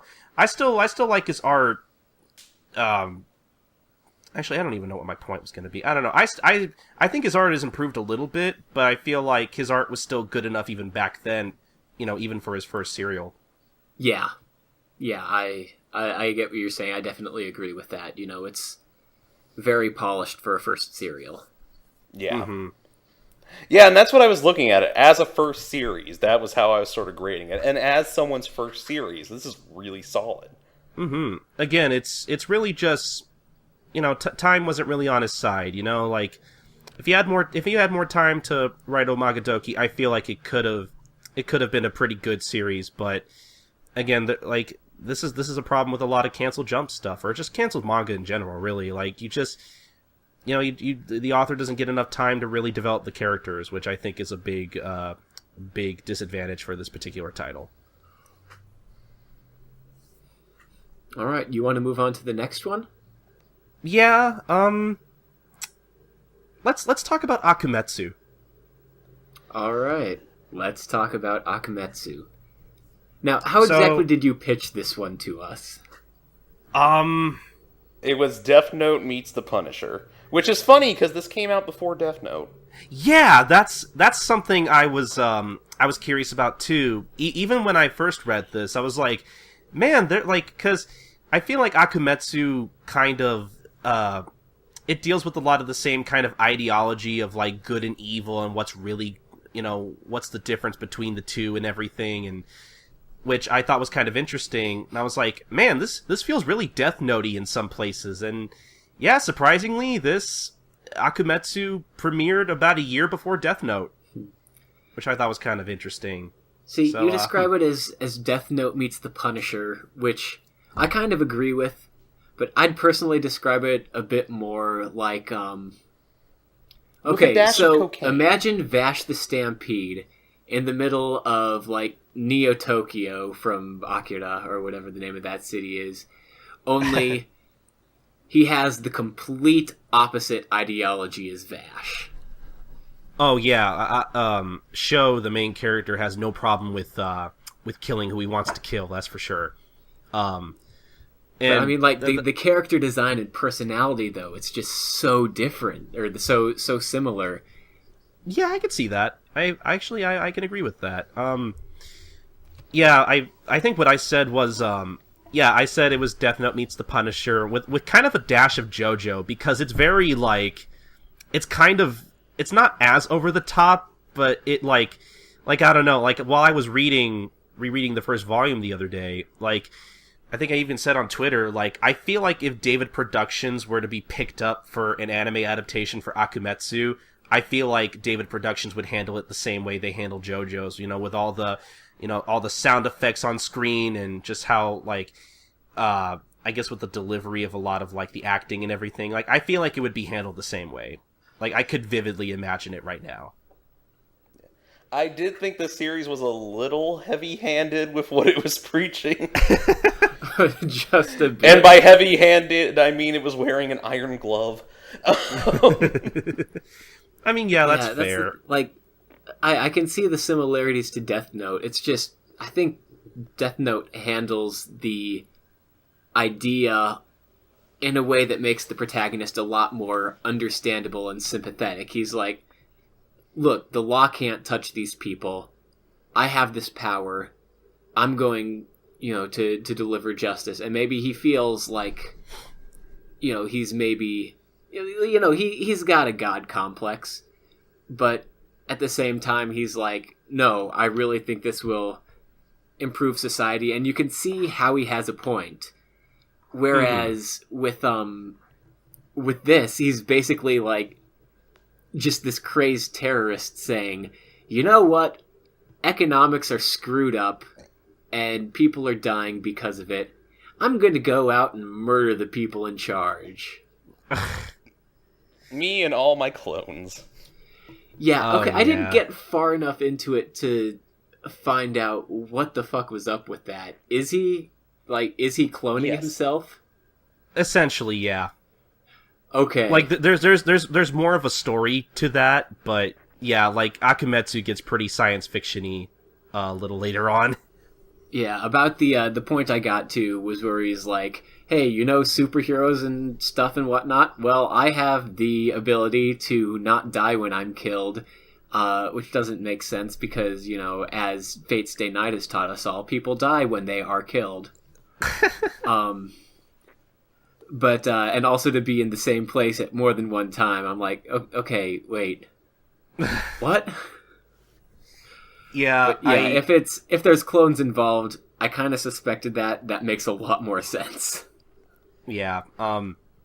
I feel like what makes Akumetsu so memorable and unique to me is I was kind of alluding to it earlier, how when you take a look at its premise, like Akumetsu isn't like it's not the most unique thing ever written. Like how I was pitching it earlier. It's a combination of a lot of different things, different aspects from, other various series or franchise that I really enjoy. But I feel like the execution of it all is very unique, and I think it makes for a very memorable read. Like, I was just talking to you guys earlier before we were recording about how, I was reading a volume earlier, and I was like, you know what? I don't need to reread this. Like, I remember a lot of what happens later, for the most part, pretty vividly. Like, it also doesn't help that... It also helps that, I think I read this, maybe a year or two ago. I think this was something that I just decided to read randomly because I randomly picked it off of my anime list. And I'm really glad I did, because it's so fun, and it's just so over the top that, I can't help but enjoy it. Especially if you like really gory things, I would really recommend this. Yeah. Yeah, it does not hold back. Yeah, it's... whereas with Oumagadoki Zoo, I was like, you know what? I got the concept of this. I'm fine not finishing this. I got through the aquarium arc. This one, I've read enough to be like, you know what? I have no clue where this is going. I'm kind of interested in where it is. The protagonist is a horrible person, but I don't think that he's portrayed as a hero. I think that, he is portrayed as legitimately insane and evil. He is such a fucking troll. I mean, he's like, hey, these street gangs have, violence and shit, so what I'm gonna make you do is fucking force you guys to put your life on the line, stopping these guys with no preparation or anything. I'm just gonna make you do it. And by the way, if you don't, I'm gonna blow off this guy's fingers. And then his head. And it's like Jigsaw. That's the mentality that he has.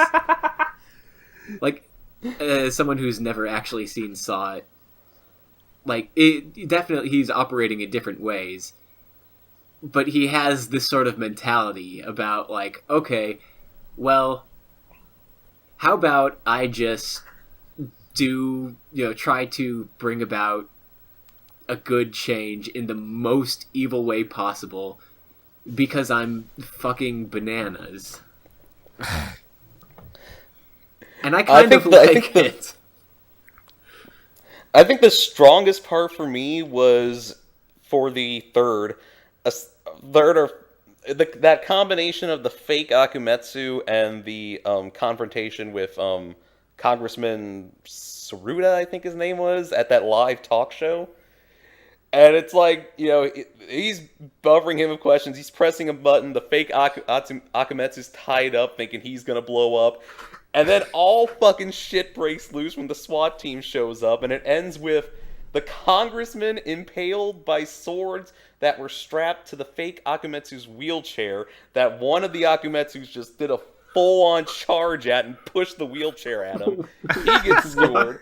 And then the fake Akumetsu's head blows up, dealing the ultimate damage, and all the other Akumetsus are getting shot up by the SWAT team, and it ends with, you got a dead congressman, you got a dead fake Akumetsu, and you got 80 dead Akumetsus just lying the whole television stage so covered in viscera. So there's tons of clones, but one of them is fake? What? There was one posing. Their teacher, spoilers, was posing as a fake Akumetsu.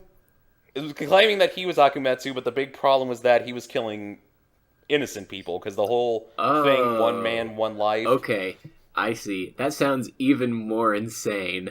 I need to finish this now. Yeah, Sho was basically dealing with a copycat. And then one motherfucker gets killed by having a high-speed fire engine ramming into his house while it's ablaze. Yeah, it's pretty fucking awesome stuff. I'm sure the both of you can agree that the series was very fun to read. Oh yeah. I didn't get that far one was enough hard for me to stop. into where it was like really, really fun to read, but it was intriguing to the point that I got to, which was like last I remember.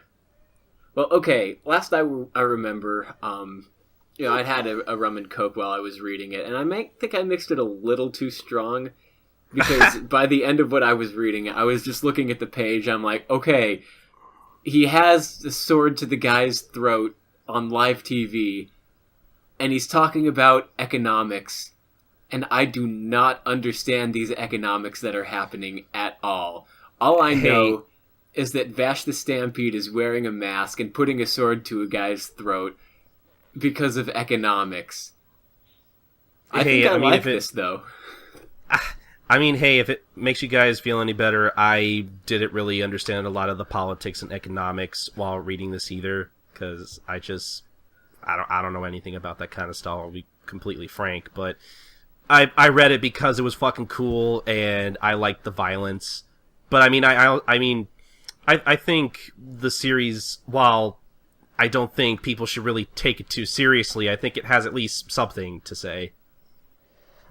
I think the only down parts, aside from being, me being politically oblivious, I felt the whole flashback to his origins was kind of at a weird place. It was near the climax to it all. Mm-hmm. And the whole mini arc with the guy who feels the highway is his waifu. That's one of the best parts. I know, but it was like I felt his whole backstory was a little too long. Okay, so it's like you're ending this after a car chase and a dude was strapped to a chassis, and then you just go to a guy who was buried underground. So yeah, exactly. Question, and this will contain spoilers, I guess, for me, but I don't care. The original Akumetsu, or the original show, is he dead? Is it just the clones running his life now? God, I'm trying to remember. Yes, the catalyst the show that starts off everything gets killed. Yeah, that's right. Okay. Very brutally.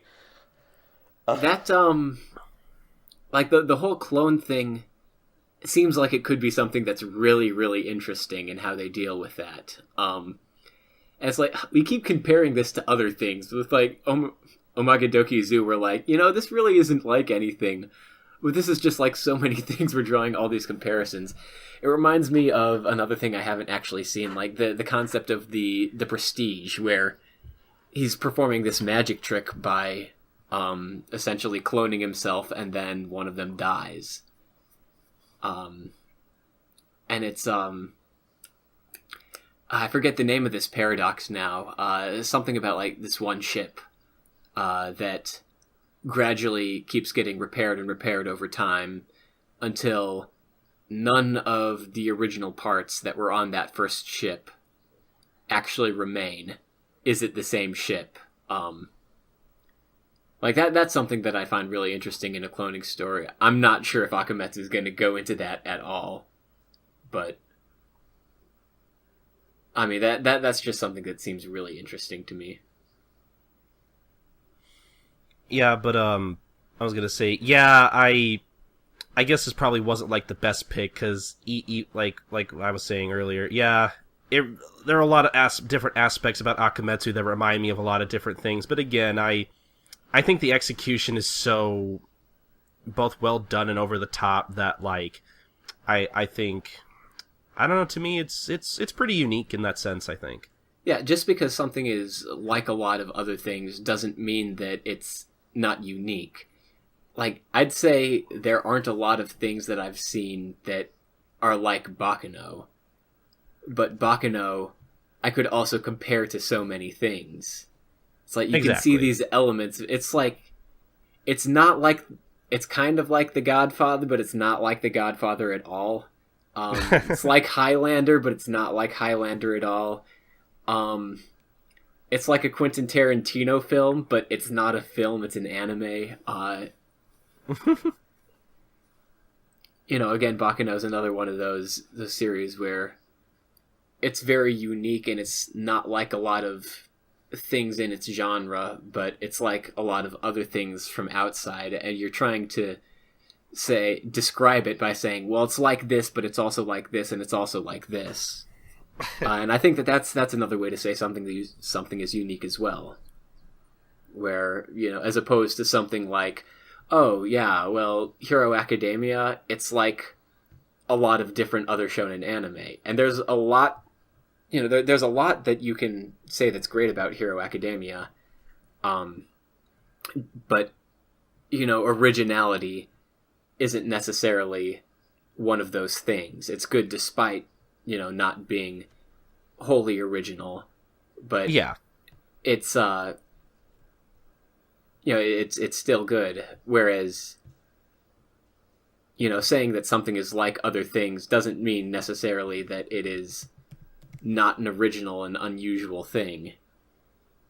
Yeah,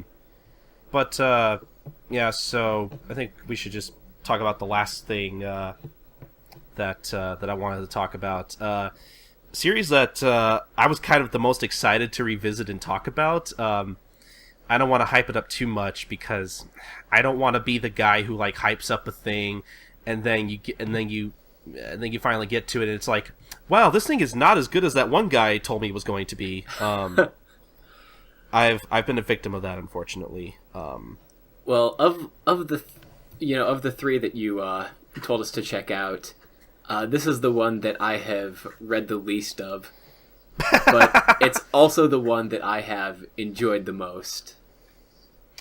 Yeah, so this particular series is pretty much like my third favorite manga of all time, like no question, like next to Eye Shield 21 and One Piece. Like this is, I might as well just get right into it. So I'm going to be talking about something called Majin Tantei Nougami Neuro, or just Neuro for short.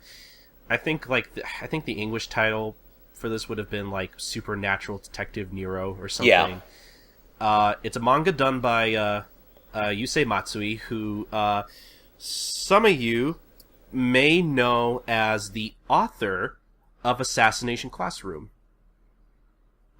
Which I know when Assassination Classroom first premiered at Jump was pretty much an instant hit. Like, everybody in Japan loves Assassination Classroom, and it does very well in volume sales from what I hear. But yeah, so, like, I honestly, Yusei Matsui is probably one of my favorite manga writers and artists, just one of my favorite manga creators in general, because he's so great at coming up with, like, very, very, like, different, unique premises, like, especially with Assassination Classroom. Like, I think it's pretty hard to come up with another manga that's just like Assassination Classroom, unless you wanted to point to GTO, which I think would probably be the most similar comparatively, but I mean, So essentially, Neuro was basically the first series that Matsui had ever done, and ran in Jump for a while. It ran from like, oh man, what was it, 2005 to 2009. It ran for a while. Yeah. And from what I hear, it wasn't like a super popular title in Jump, but I know it had like a pretty cult following. Like, it did pretty well in volume sales, from what I could gather. And it's anime, on the other hand.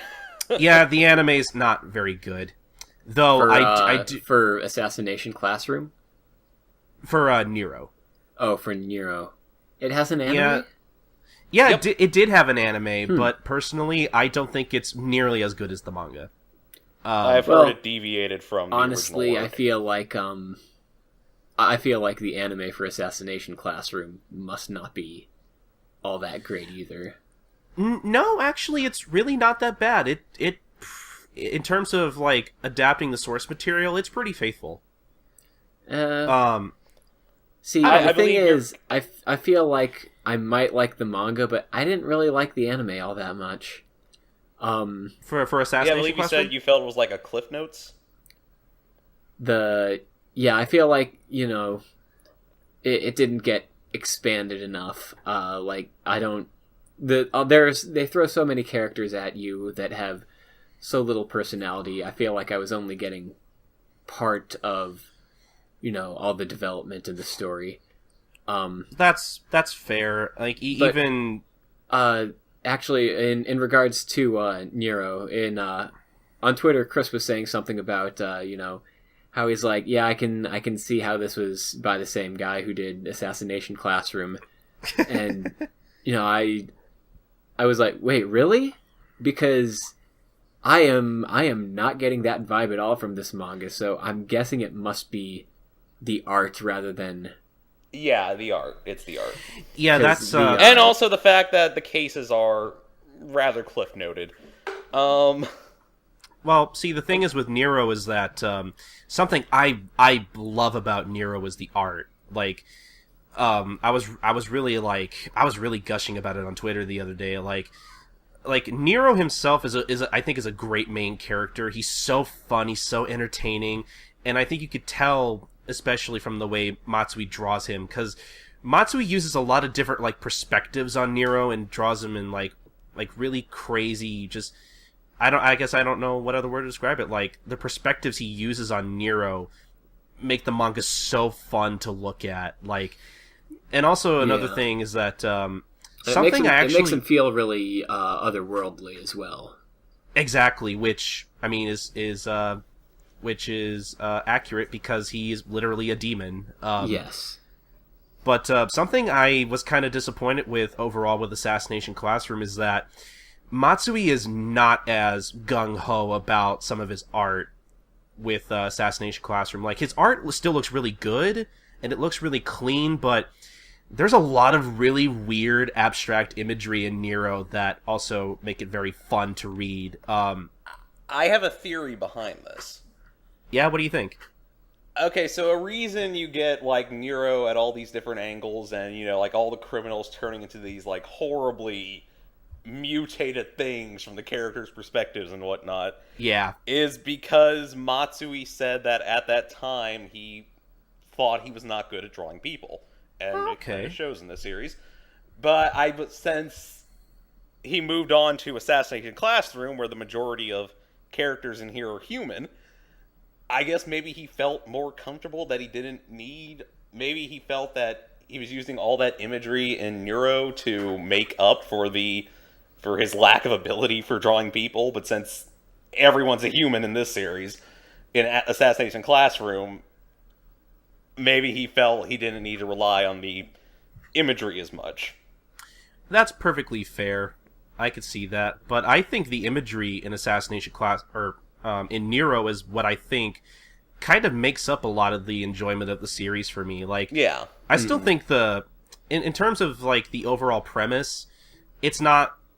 It's kind of like what we were talking about. It's not completely original. I mean, Neuro essentially comes from hell or the demon world or however you want to call it, because he's like, oh, you know what? I've solved all the mysteries here. I'm going to go to the human world and see what I can find, because his whole thing is, essentially, the long and short of it, he basically eats mysteries. Like, he specifically eats the energy that exude from... the riddles he solves and stuff. And which is why he comes to the human world, is because, again, I guess apparently he either solved all the riddles in the demon world, or, the mysteries in the demon world aren't basically to his liking, so he figures, I'll find something more tasty up in the human world. Yeah, and he says something along those lines. And he essentially just grabs a high school girl and is like, I want to start finding mysteries and eating them, but I need a cover. You're gonna be my cover. You're gonna be my slave. And she's like, oh no. Well, this is my life now. And I feel Oh. No, you can go ahead. I feel like this is sort of my lead into my thoughts of Neuro, in that there's a lot of things I like about it. There are several things I dislike. It's like this, but for example, I like the relationship that Yako and Neuro have, but at the same time, some of the torture stuff that's in there, sometimes it's funny, sometimes it just feels really out of place.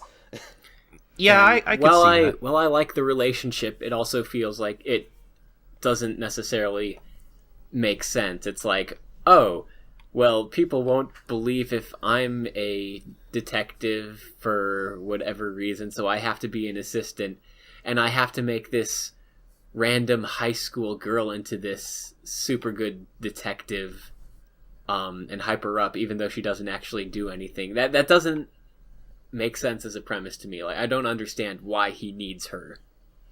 Well, I think it's not. I don't think it's the person in particular. I think it was also because. Because her whole thing in the beginning is, her dad, quote unquote, what was that? I think he committed suicide at first. I think that's what we're led to believe. I already forget. But eventually, No, it was just they couldn't figure out a suspect. Okay, yeah, thank you. That's what it was. And I think it was that particular mystery or the aura that exuded off of it that kind of made him interested. And I think he just kind of stuck around with her from there. I don't think he really had any, real particular reason to pick Yako other than, I just need a human. I need a cover. Because, why at first... does he need a cover? Because why can't his cover just be being the detective? I don't know. I mean, it's not a big deal. Like, I don't think about it, and I'm fine with this because their relationship and their dynamic is funny and it entertains me. But I mean, it doesn't make sense. I don't know. I think he just wants to make sure that people don't find out he's a demon or something. It makes it easier for him to get people off his back. Try to, I guess, what's the word I'm looking for? Deflect suspicion, possibly something along those lines. I think. I don't think he really has a real particular reason other than just try to keep his identity a secret. But I guess I don't. I think it probably just. I feel like it's probably just supposed to add to the comedy somehow. I think. I don't know. I guess now that you bring it up, I'm not really sure. I'm not exactly 100% sure why either. Then again, I wish I had. I wish I prioritized my time a little better. Because honestly, I want to keep rereading Neuro. Because honestly, I read this years ago, and I read this during a time where I wasn't as big into manga as I am now. I really liked reading it, but I certainly wasn't a huge fan of manga back then. I read this back in high school when I kind of just needed something to read during my stupid business class that I had to take as an elective, and I read stuff like this and Fist of the North Star, just kind of on my breaks or as a diversion from my homework, and I kind of read through it a lot. Now that I think about it, I think I read through it a little too fast. Nowadays when I read manga, I think I read it too slow because with Neuro especially, I like to take in the art, and I really like to take in what's going on. Especially since my reading comprehension isn't super great. I've always been a pretty slow reader, but anyway, that's neither here nor there. I really like Neuro because of the art, and I think the art and how Matsui depicts certain scenes in the manga. He has a lot of really weird imagery too. I would even go so far. I like the art. It's really grotesque and bizarre, and it's hideously gorgeous. Exactly. Yeah. There's a lot of different weird images where there's a point in the manga where they basically have their detective base all set up, and Nero's like, okay, Yako, we gotta get you more popularity, we gotta get your name out there so I can get more clients. And the manga depicts such a thing as the manga basically pretty much depicts this as a apple with legs being covered in honey or something, and ants being led to it. just some really weird shit like that. Let me just say that I'm really glad Akumetsu was the one that I read inebriated. Oh yeah, if you read this on any kind I feel like it'd be pretty fucking scary. I mean, Neuro is already kind of creepy in some places, because there are some times where like it gets really dark, and sometimes I'm surprised this ran and jump because it gets because spoiler alert for there's this one individual who runs into Six and his crew, and the end result of him is that he ends up nothing but a head and like shoulders and his organs held up by a metal structure, which thankfully we don't see, and then gets his face ripped off to be made into a mask. Yeah, it's some pretty fucked up stuff, honestly. Sweet fucking Neuro. Yeah, Andy, you need to read more of this. Yeah. I did have some complaints with the pacing. Okay. I mean, like, again, you have these really compelling characters of X, Psy, and Six. But then, since you got to get breaks between them, but especially since I was reading under a time crunch, it was like, yeah, Psy's awesome, but Psy's awesome. I want to keep reading this and paying close attention, but at this point, I don't give a fuck about a haunted desk. Oh my god. But I feel like compared to Assassination Classroom, as much as I like it, I feel like Neuro is honestly the better of Matsui's works. Again, just on art alone, and I mean, I don't know. I'm not sure if I had to pick which cast of characters I would prefer more, because I kind of like Nero's more, but like, I mean, again, I haven't read a lot of this in a while, so if I felt anything for the characters, I can't really remember. I don't remember this series making me very emotional, but I do remember it being very exciting at points, just very fun to read. But I will say this, Matsui I think is also amazing at coming up with lead characters, because I mean, both Neuro and Koro Sensei of Assassination Classroom I think are both awesome main characters in their own right. Yes. Like, because we were kind of talking about earlier how, oh yeah, there are a lot of characters in the Assassination Classroom that the author kind of has to juggle and all that, which I completely agree, because even now I still, like, if you were, I could probably name 3 members of Class 3E off the top of my head out of like the 20 that are introduced. It's kind of ridiculous. Let me see. Nagisa, Karma, Ritsu. There's 3. Yeah, and I'm drawing a blank past that. Let me see. Nagisa, Kayano, Karma, Ritsu, Haru, Meg. Okay. We don't need you showing off here, Chris. I think one of them is named Tsukimoto, but I feel like that might be wrong. God, it's really hard to remember a lot of Assassination Classroom secondary cast, which thankfully isn't too much of a problem in Neuro. But I mean, I don't know. People just need to read there's Neuro. also Bitch Sensei, but that. Oh yes. yeah. She's not that bad of a character either. She grew on me. Yeah, I don't think I really have much else to say about Neuro other than I think it's definitely the most unique manga I've ever read, I think. Because it's just so out there and so creepy and weird and bizarre, and I love it. Yeah, I like it too. I've only read like 5 or 6 chapters. I'm like, I need to read more of this. Yeah, it was a little jarring for me at first, because it's like you got a detective manga without much of the detectiving. Yeah, I can see that there. But apparently, according to Matsui, that's what bored him about the detective series, so I can understand why he left that out.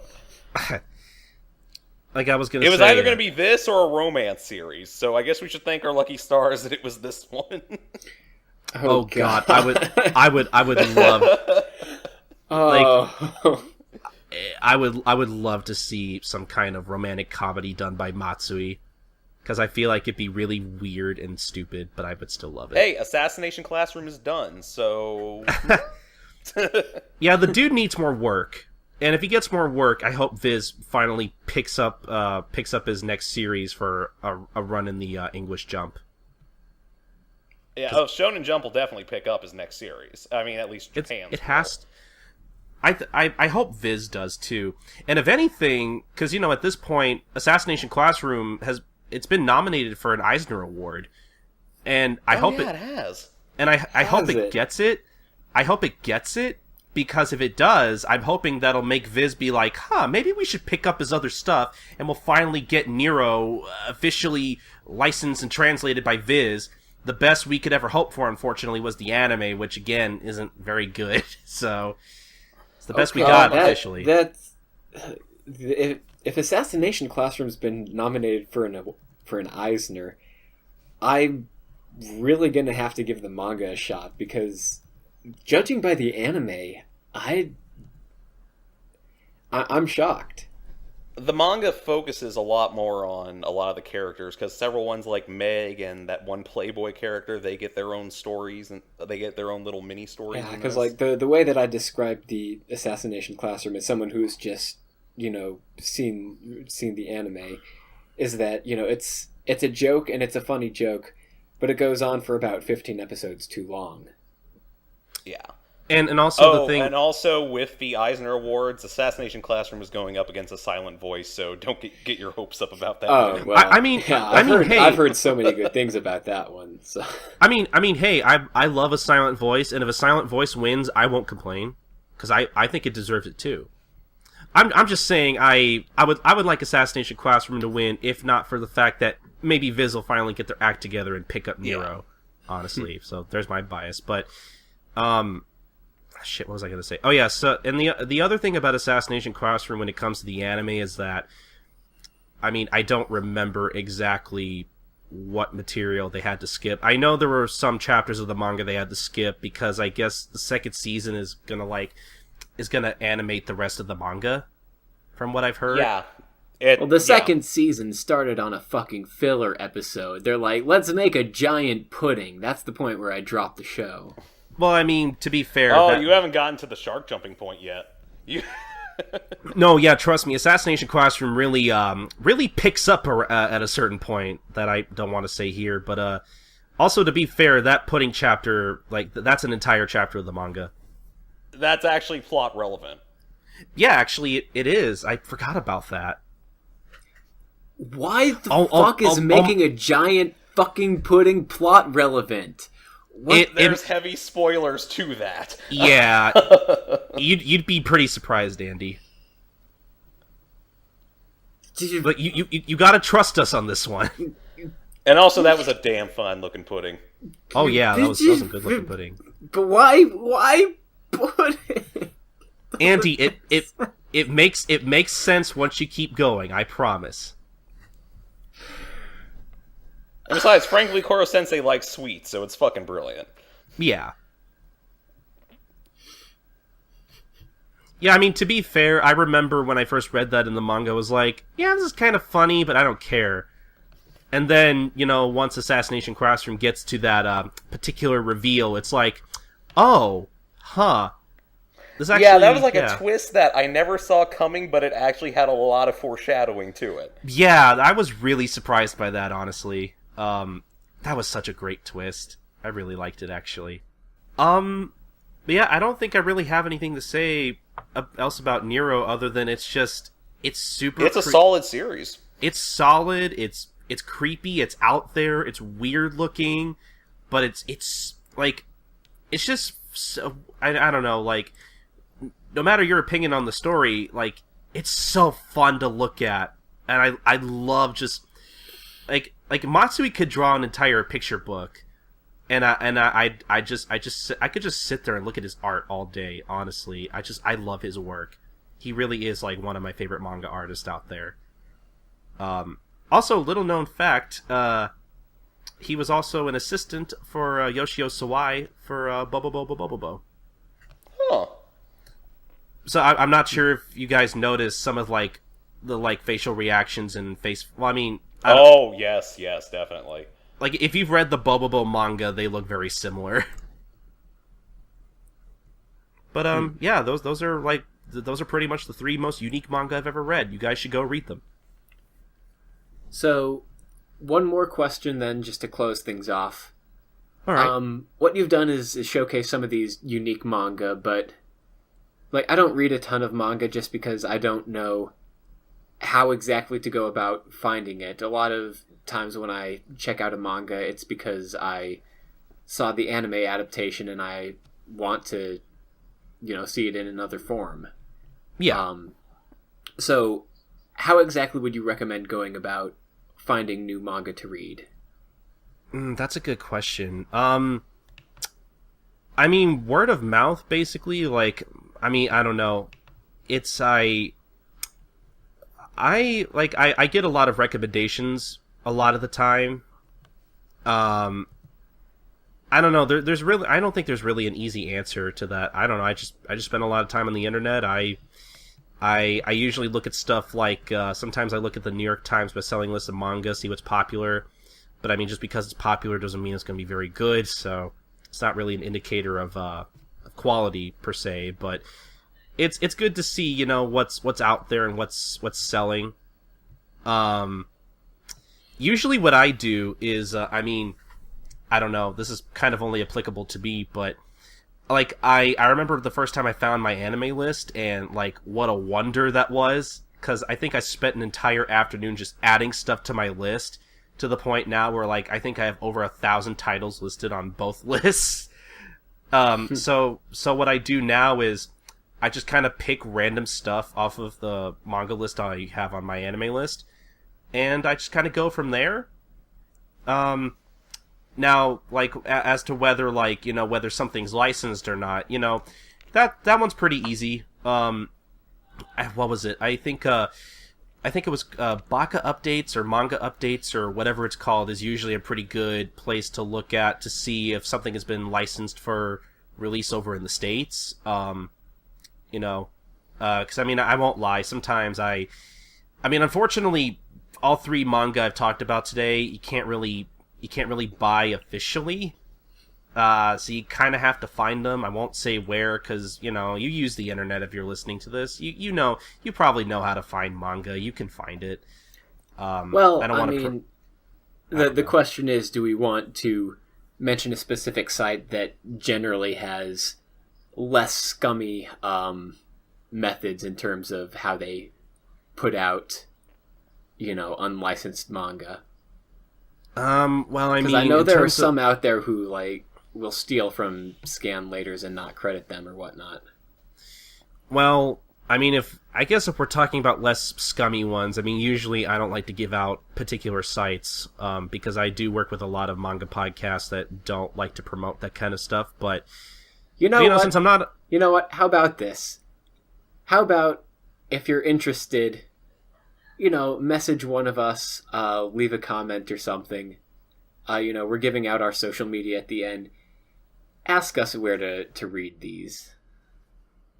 Oh yeah, I was gonna say this, but I'm afraid of sounding like a dick. But especially message me, because I definitely I use a lot of different sources to find out where to read my manga, how I can get a hold of it. It really depends on what you're looking for, because as far as I know, there really isn't an all one-stop access, oh hey, you want to read this thing? Oh, you can read it this way or buy it here. I wish such a database existed, but I use a bunch of different channels to kind of find out what's out there and how to get a hold of it. Like I said, it really depends on what you want to read. Yeah, well, no, you don't sound like the asshole. You're the expert. So well, I know, but I don't know. I'm a pretty humble guy. I don't like sounding like, oh, I know so much more than everyone else here. Because I know a lot about manga, but I am definitely no expert. So, but I know how to find stuff. So if you really can't find something, definitely message one of us. Well, we'll help you find what you want to find. It's not that hard. Now, Colton, you are a very lucky man. You get to try out a new segment that we're running this time. Called the Ghosts of Seasons Past quiz. Man, I suck at quizzes. Where we ask you a question about a older show, a show that's not running, that you probably forgot about. Probably. So today's quiz is on Kanojo ga furagu wo oraratara, aka If Her Flag Breaks, or Gaorare. So, Gaorare is a show about a guy who can see flag events represented with literal flags above people's heads. The show also has no real consistency in how it uses these, ranging from death flags to One-chan flags to this guy is going to kick the soccer ball to the left flags. But none of that's important for this quiz. Okay. Here's what is important. Gaorare has a massive harem for a 13-episode series, with roughly 12 members in it. Oh, that sounds great. It's With awful. harem... It is awful. Your question is this. Which of these character types is not part of Gaorare's massive harem? Is it A, a trap, B, a princess, C, a cat girl, or D, a robot? Oh, man. I'm gonna have to say A.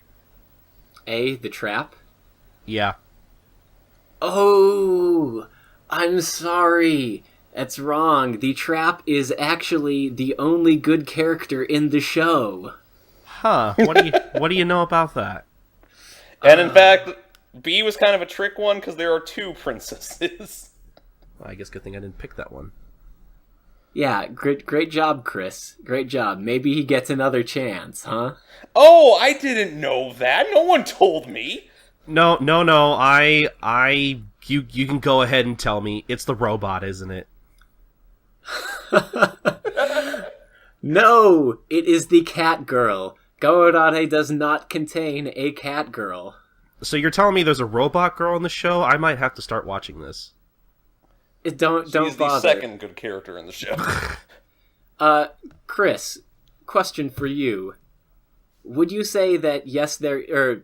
wait, no, shoot, I screwed that up. Ha! So, I don't know, Chris, would you say that there's a robot character in the show? Yes or no? Yes. That's a joke, because saying yes or no is her catchphrase after... even when it doesn't make sense, I'm pretty sure she'll just end sentences with yes or no. In English, of course.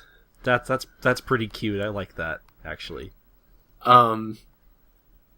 Well, if it sounds like we're selling you on the show, trust me, it is purely accidental. Oh, well then stop being so good at it. Look, the fact that there's a 12-member harem with 13 episodes and they all get equal screen time. If that doesn't tell you No, they don't, how... because one got... Wait, is this going to be another question? Is there going to be a... No. Okay. One of them doesn't get introduced until, episode 11 of this 13th series. Well, I mean, hey, I'm gonna say this show is probably better about giving everybody screen time and character development, probably more so than Lost Village. I mean, you can't really go any further than that. No? No. Lost Village is a joy to watch. Yeah, but it's still fucking terrible. Oh, yeah, but this is boringly bad. Oh, okay, I see. Well, you do not comprehend the level of how much Andy loathes this show. At the end of the show, everyone turns into D&D classes and fights a boat, and they manage to make that dumb and boring. Oh, that sounds like it'd be so funny and stupid. You know what? Fuck it. Watch it. Go ahead. Watch it. Your loss. Your loss. I love how angry you got. You know what? Fine. Fuck you. Go watch it. See if I care. I tried to help you, and this is how you fucking repay me. It is the most tonally inconsistent show ever. Holy shit. You got so angry, I love it.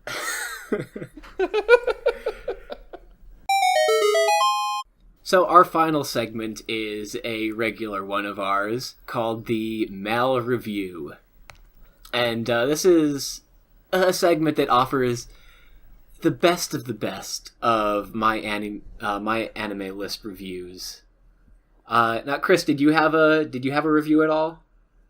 I have 2 small recommendation reviews. Okay. You want to start with those? Sure. All right. Actually, 3. Again, since they're recommendations, they're really short. Okay.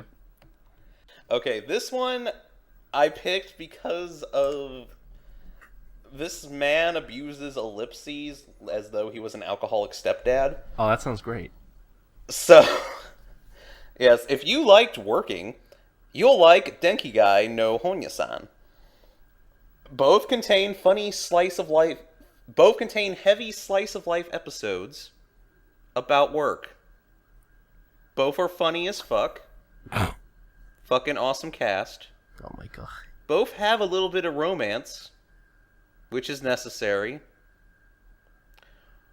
Work, ex-work, ex-work, and more work. Now, I'm going to stop you there. Can you continue reading this in William Shatner's voice? Yes, I can. Great. Similar character designs. Similar environment. Quirky characters. That was it. The next one is, if you liked Isekai no Seikishi Monogatari, you will like Blade Dance of the Elementars. This one wasn't particularly bad, but this is just a gem. Let's see. Only sausage in an all taco setting? Check. Whips and chains, handcuffs, smack a little booty now with yeah. Check. Some pantsu to go along with your ridiculously bouncy fun bags? Check. The sausage in question is amazingly good at everything? Check. Giant robots go bang bang kaboom? Check. All them girls get their screen time, gotta make it fair? Check. Loli-chan? That too. There's a little more plot development and underlying story in Monogatari, whereas Blade Dance focuses a little more on the character development. Monogatari is a complete package where Blade Dance sets you up for a sequel season. Dan, that actually is a good... Yeah, it's a good of review. I just that. had to read it. Well, I'm sold. And this last one, this is the most bizarre one. If you liked Danganronpa, then you might like his neighbor. This is all it says. Both are in the game. That's... What? Wait. They're in the game.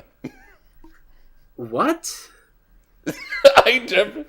No. Is this... Did this person watch Kisniver? I don't know. Okay. Alright. The review that I have chosen is one that's not necessarily poorly written. It's a score I do not agree with, but it's, written pretty... Well, I don't want to say it's written pretty well. It's written competently, but it is read in the most condescending, elitist form fashion, so I will be reading this in the voice of Futurama's Judge Whitey. This is a rating of Bakano. Too ambitious without the writing to match. A boring, confusing mess of a story with a huge cast of one-dimensional characters. I just do not understand the praise this show gets. As of right now, it stands at 8.62 out of 10 and ranked 58. That's pretty impressive, at least that's what I thought. But this was the show that made me question anything on my anime list. An 8 out of 10 is meaningless when Dragon Ball Z is rated 8.28 out of 10. Are you guys even trying to be objective? I think you'd better off with having a shit, not shit rating system. I'm beginning to think the people who like Baccano do so because it makes them feel smart. They get the story. Anyone who doesn't understand this must be goddamn peasant with the IQ of a vegetable. Baccano is shit, and you should feel bad for ever recommending this garbage to someone. It's just gimmick after gimmick that tricks you into thinking it's better than actually is. If you break it down to the fundamentals of good storytelling, it fails. I admit that it's ambitious, just like another certain show I've reviewed. Hint, the first word is sword and ends in shit. Baccano juggles a huge cast, multiple intersecting plot lines, different time periods, and attempts it in 16 episodes. It's admirable, but when your ambition is that big, you better fucking bring your A game. And Baccano fails miserably. It's so obvious that the writer's goals could not be met by their abilities. There are so many characters, and almost all of them are forgettable. I get it, you've got a big cast and you don't have time to give everyone an episode to tell their sad childhood story. Then cut or combine some characters. I couldn't tell one gangster from another, and there were too many characters I didn't understand what purpose they served to the story other than just existing. The story is told in a non-linear way, which is just another way of saying, fuck you if you can't keep track of every little detail, you mongoloid. The plotting skips around so much you can't tell if you're watching a flashback. One moment you're trying to understand what's happening, and it'll cut to different characters in the past without any indication. This isn't innovative or bold, it's confusing. I'm not asking to be spoon-fed a story. Nobody is, but it's up to you as the writer to balance between telling the story in an engaging way and making sure it's understood. Most of the story takes place on a train. I cannot stress the quotes around the word story enough, because there is none. They're literally just on the train for no reason. They run into each and stuff happens. There's no ultimate goal or something to accomplish, and when you don't have that, why the fuck should I care? Blending sci-fi and pulp fiction to create an entertaining saga unlike any other, this action-packed anime series revolves around the exploits of a group of immortal 18th century alchemists currently living as Prohibition-era gangsters. The Netflix description is as exciting as this show gets. It doesn't even explore or do anything with its immortality gimmick, which was what got me interested in the first place. You could have taken it out, and it'd be the same boring shit. And after all this, you're left asking, what was Baccano even about? It's sad when the only thing I liked was the opening. And the overall rating given for this show was a 3. Nah, it doesn't. It deserves more. This guy doesn't know what he's talking about. I don't see how you thought this was going to poison the well for me. That's true. Part of the reason I chose this review, or a review of Baccano, is actually because Baccano is the first show we will be covering on Megane Toast. It's too bad I don't scour the actual like reviews or discussion taking place on my anime list. Otherwise, I would have had one. I never find any funny ones, though. I always find just ones that make me angry, because it's like, yeah, whatever, it's fine. You have an opinion, doesn't mean I don't like it. Like, I just found one about Neuro, and it's like, oh, it's not that great, all the mysteries are explained too instantly and shit, and I'm like, whatever, it's not the point.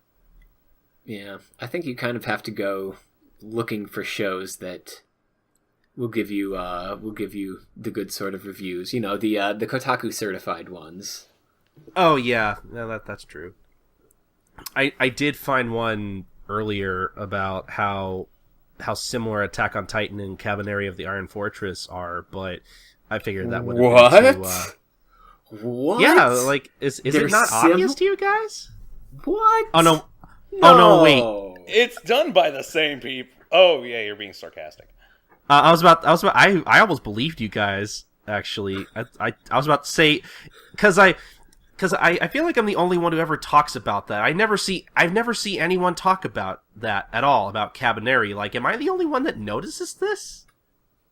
I can't be the only one. It's like, it's obvious. I knew it was gonna be, like, pretty much just like Attack on Titan going in. Except with trains. Yeah, except with trains and zombies instead of titans. And steampunk that I hear technically isn't steampunk. Well, didn't they both technically have steampunk that wasn't steampunk? I guess that's true, yeah. Steampunk is the worst fucking genre. I'm cutting that out. I don't want to make that many enemies. Alright, everyone. Thanks for tuning in again. I'd say stuff like, rate us on iTunes and stuff, but we're not actually on iTunes yet, so we'll get on iTunes soon. We're figuring it out. Despite my reluctance to have anything to do with Apple. But I guess this is the part of the show where we thank you for staying to the end and say, hey, check us out in these other places. So, Colton, you're the guest, so why don't you start us off? Where can people find you? Well, like I mentioned earlier, you ever want to talk to me about manga or ask me anything manga related, or just talk to me in general, you can find me on Twitter at SniperKing323. That's SNIPERKING323. And I also do a lot of other podcasts. If you are a fan of Gintama and would like to, want to hear my thoughts on some of the manga or just the series in general, you can find Life Lessons, the Gintama manga cast, at gintalifelessons.wordpress.com. I mentioned the Manga Corner on anime3000.com. There's Manga Mavericks on allcomic.com. Let's see, I think I got two more. Essentially, if you want to hear me talk about Toriko, you can go find the Heavenly Kings podcast at heavenlykings.wordpress.com. You want to hear me talk about Detective Conan / Case Closed? That's you can find One Podcast Prevails at onepodcastprevails.wordpress.com. And I think that's about it. All right, and we'll be sure to put those links down in the the Description? notes at the bottom. Description, notes. Something blog like that. post, depending on where people are listening to this. As usual, you can find me at the Ladybug Man. That's DA Ladybug Man on Twitter, and on my blog at the Bug Blog, bagubudagu.wordpress.com. That's BAGUBURAGU.wordpress.com. And as usual, you can find me at The Raggedy Man on Twitter. All right. Everyone, thank you for listening to the Bugcast. We'll be sure to bug you again next month. Play us out, pillows. Is this love? This is love. 効き目があるかい。古いギターで新しい歌また作ったんだよ。Ladybird girl, Ladybird girl, Ladybird girl, my girl.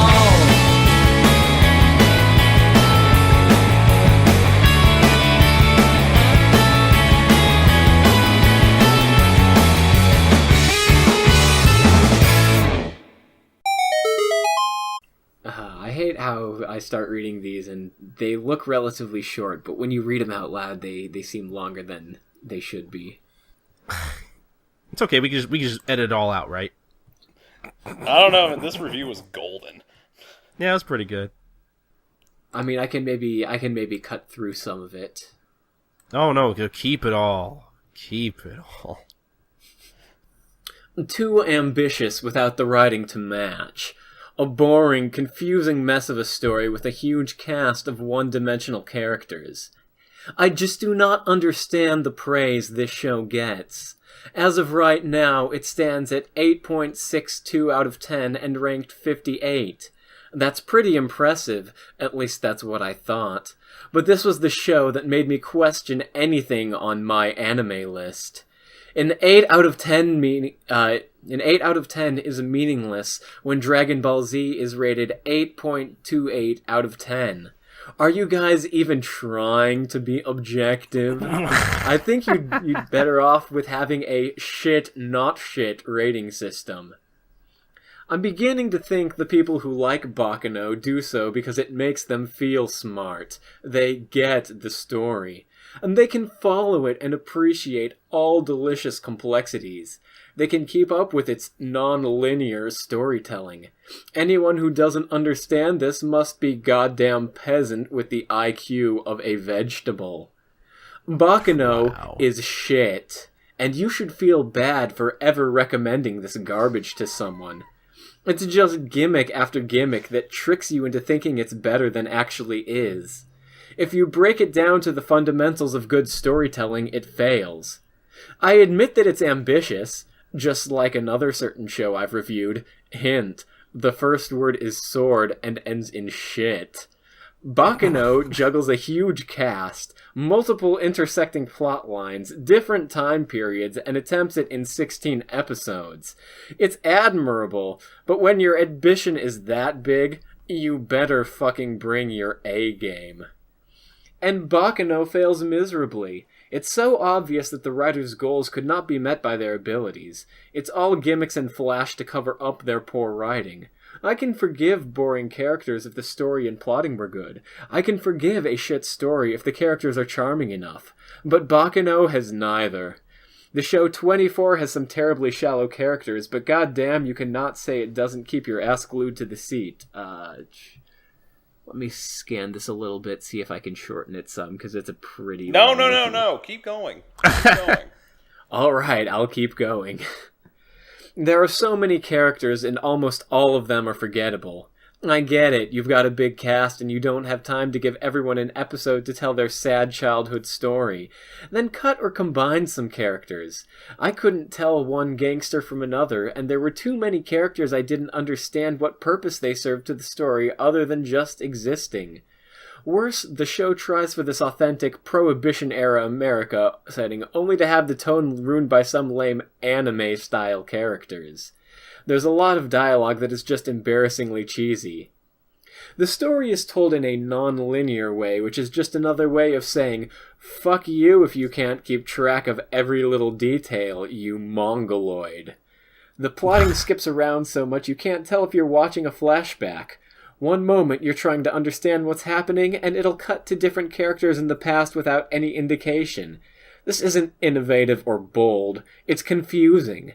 I'm not asking to be spoon-fed a story.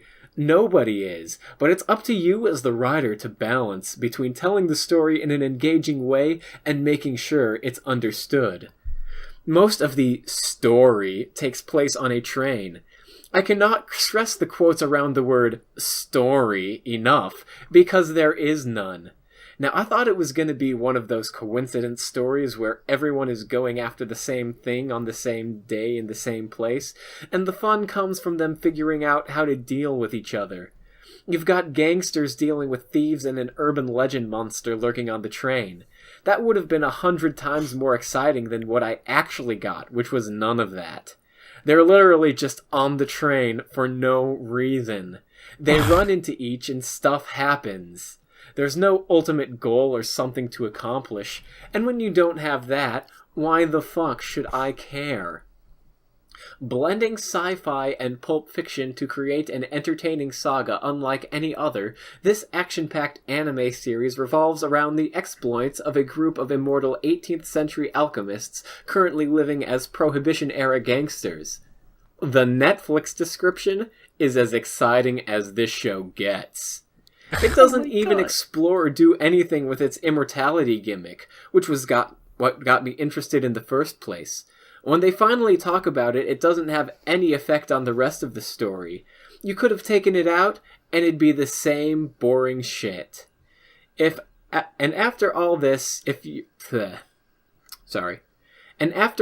you're left asking, what was Baccano even about? It's sad when the only thing I liked was the opening. And the overall rating given for this show was a 3. Nah, it doesn't. It deserves more. This guy doesn't know what he's talking about.